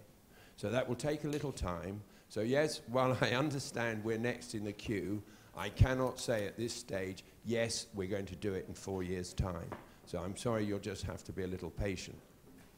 However, can I, as I've got this, just take the opportunity of thanking everybody at World Horse Welfare for the wonderful job they've done. I know we're not quite finished, but it's a chance I might not get again. And I think from the very top to the very bottom, I think we've had terrific hospitality here.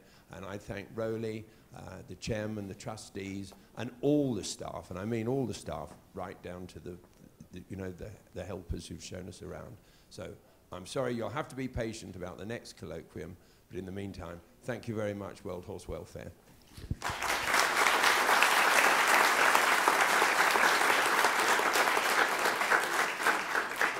It's not the first time Jeremy's gone slightly off message when I've asked him to say something, but thank you very much, Jeremy, nonetheless. So in that sense, what I want to do is I'll put my cards on the table. Most of you know me, I sit most of my life sitting on the fence, but I'll put my cards on the table by saying, you know, with my heart, I really hope there will be an 8th working Equid colloquium, on the understanding that we undertake the 3 challenges that I placed with us at the beginning of the week, and which people like Joy have so well sort of focused on since that time.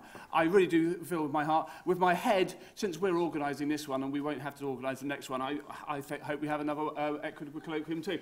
But I think what I want to say to you, we will take, after 2010, I said we'd make a decision in a year, and I think it's only reasonable that we have a decision within 1 year from today about whether we're going to have an 8th working Equid colloquium. So that's the date. The future of whether we have one or not is very much up to all of you. You do have a feedback form in your delegate packs, which we would ask. And obviously, it's not so much the facilities here in terms of how you often do with feedback forms, but it's very much to think about the future.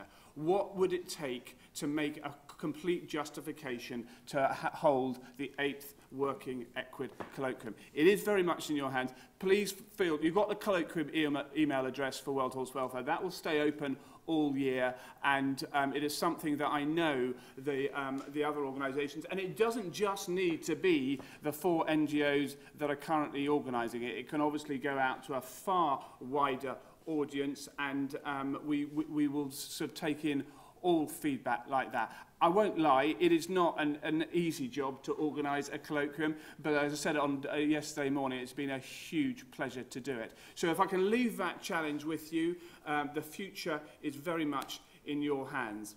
And then to turn to the third area of what next, to introduce our keynote presenter or closing presentation from Her Royal Highness Princess Haya. World Horse Welfare has had an association with the FEI, of which the Princess is current president for many years, and we've really appreciated that, that association and that partnership. It is identified and illustrated through our involvement, World Horse Welfare's involvement in the FEI Code of Conduct, which is at the heart of all horse sport. More recently, it was the combined research we did on riding surfaces, and as a result of that, World Horse Welfare and the Animal Health Trust put out some hopefully some very practical advice about the construction and maintenance of riding surfaces. And even more recently to that, it was at the start of the FEI Solidarity Programme, of which the Princess has been so integral in setting up. We have been working with the FEI in Cambodia.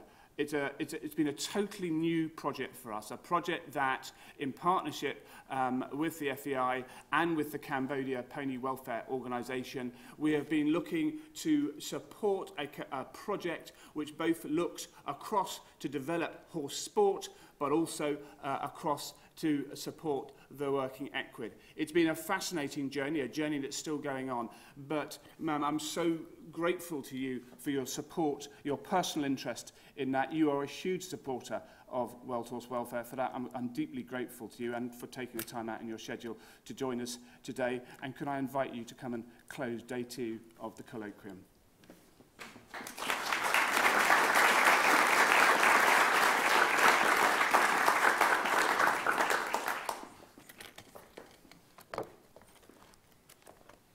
Ladies and gentlemen,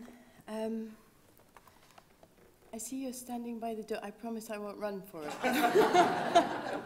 I do feel rather like running for it because when I was listening to your summing up, I got this terrible sinking feeling. What on earth can I add to what you've already done and said? And obviously writing a speech days and weeks before it happens to be very surface after you've discussed in depth such relevant subjects.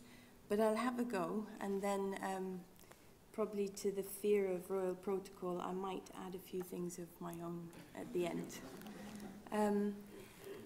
Distinguished guests, ladies and gentlemen, and dear friends, the relationship between horse and human is as old as time. It's also timeless. It spans civilizations, cultures, and geography. It's a bond built on mutual trust and strengthened by shared experiences in war, in work, and in competition.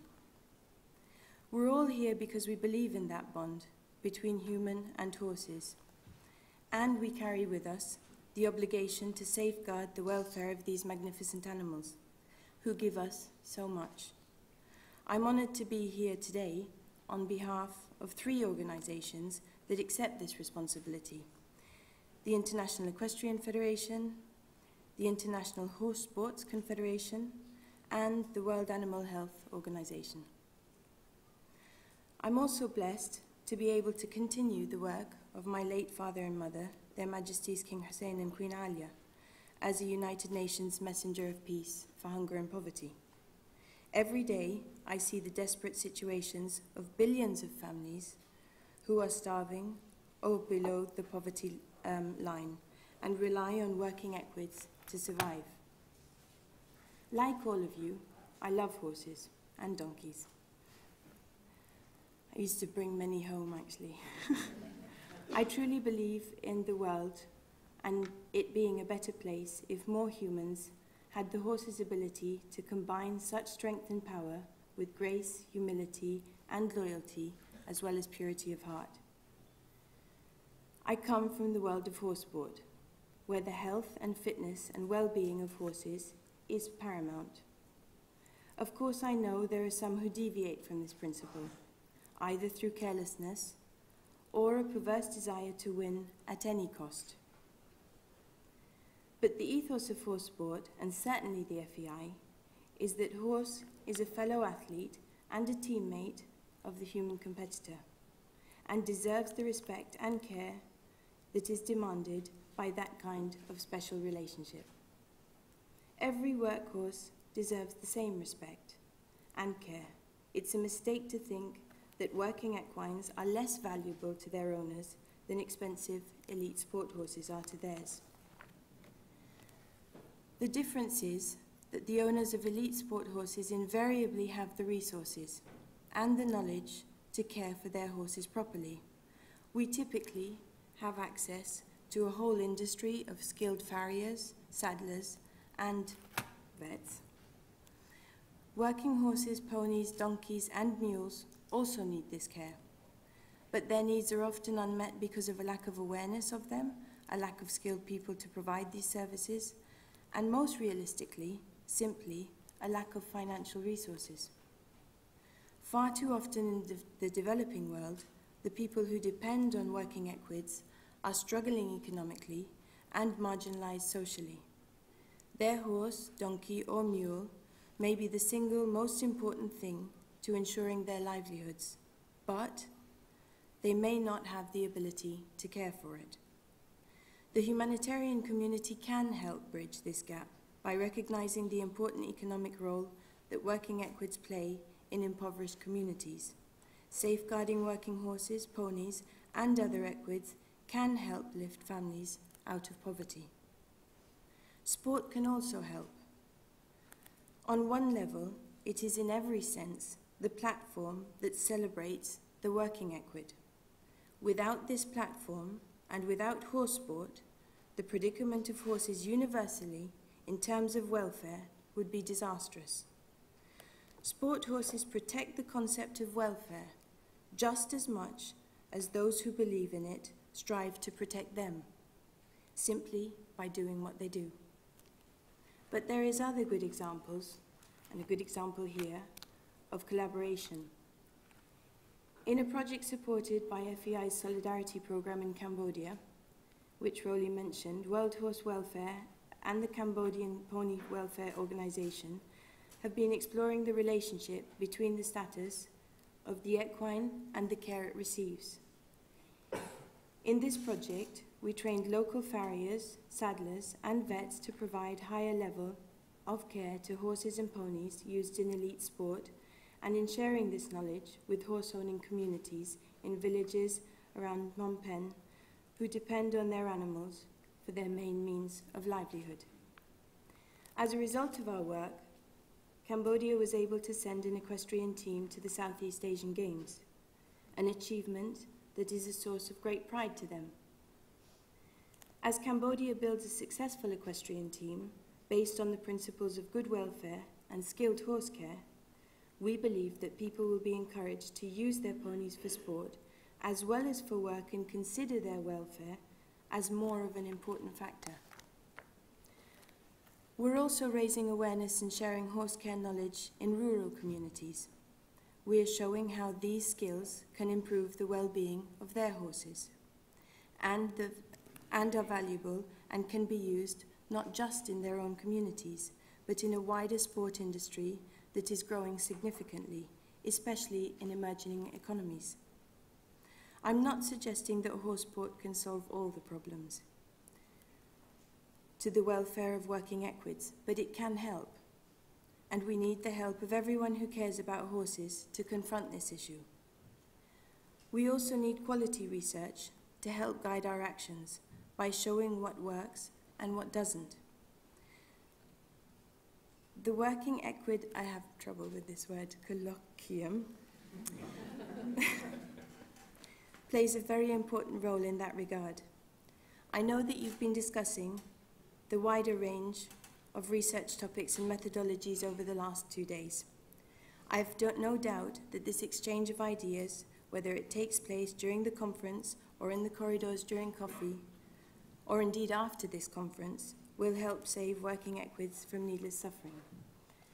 The abuse of working equids is a complex global problem that will not easily be solved. But every animal that is spared a life of misery makes the effort well worth it.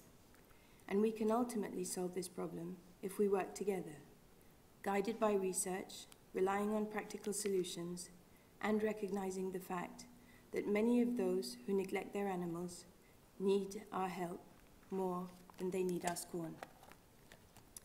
So, That was what I wrote officially.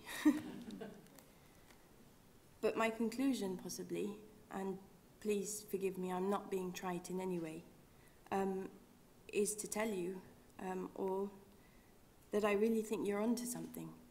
The topics of discussion that you're having are totally relevant. I have probably 2 areas of experience that would be of value to you listening to what you've been talking about, and that's probably my own childhood and my work with the UN. My personal experience is probably not just throughout my childhood, but even more recently through the Arab Spring. We saw constantly that immediately after the revolution in Egypt began, some of the first people who were hit were those who provided the tourism industry. Many of you know, because I know my sister, Princess Alia, worked with you to get food out to the horses there and the donkeys. And to do that, she was trying to save the families, as you all were.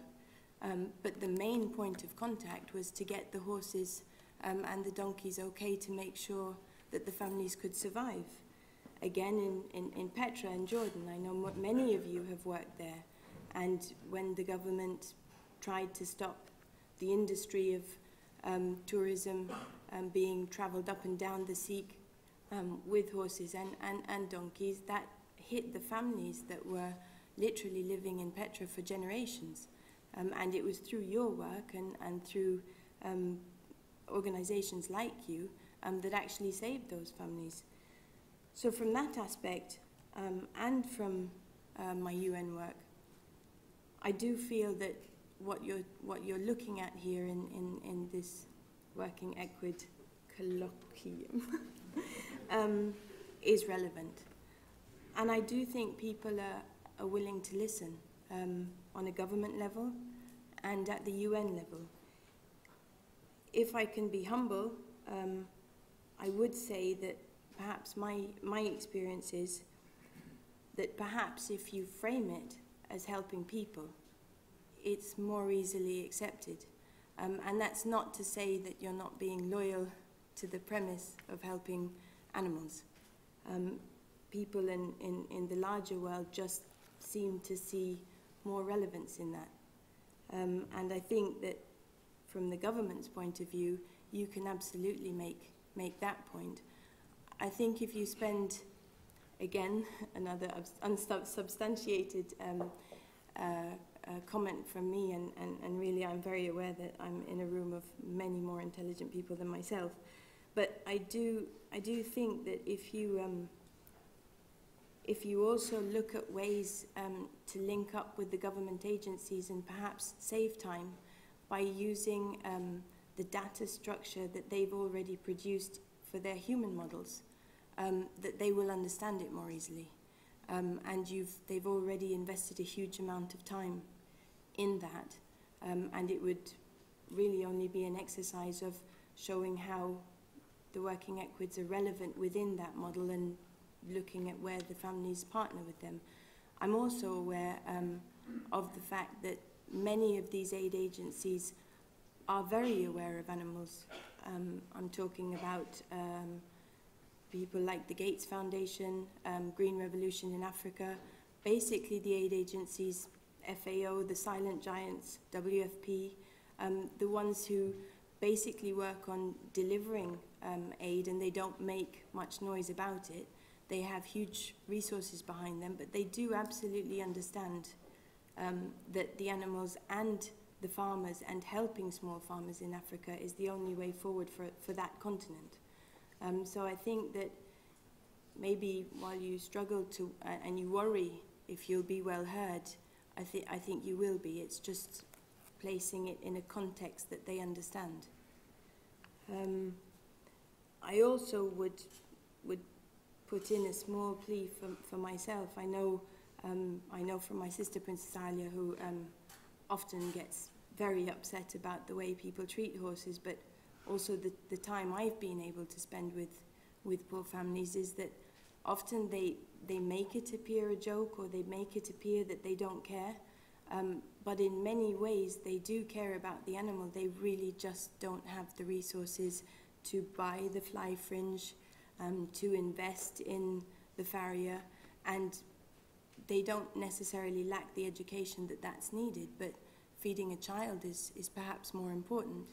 And if in the economic solutions that maybe you can all find together, providing some of those resources as a stopgap together with the UN agencies would be a way forward, and it would help a lot of people, and you will see all of a sudden a change, and this magic change in their mindset, because you've given the tool to them to go forward rather than the education and telling them that that's what they need. I think most of them already do, but they just don't have the means to do it.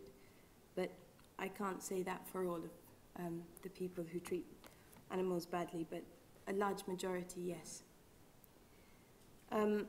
Lastly, I will say when Rowley stood up and said he had the 8th question, I think that all I could do to add value today is to tell you that you have to meet again and you have to continue exploring this question, because it is totally relevant.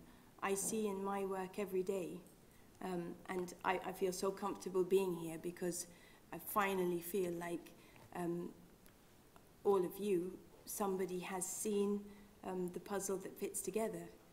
Poor people, working animals, and a solution to a better world. So I do think you have to continue at what you're at. And I think if SPANA doesn't take it, World Horse Welfare should. That's in return for the 7:30 shuttle. Thank you.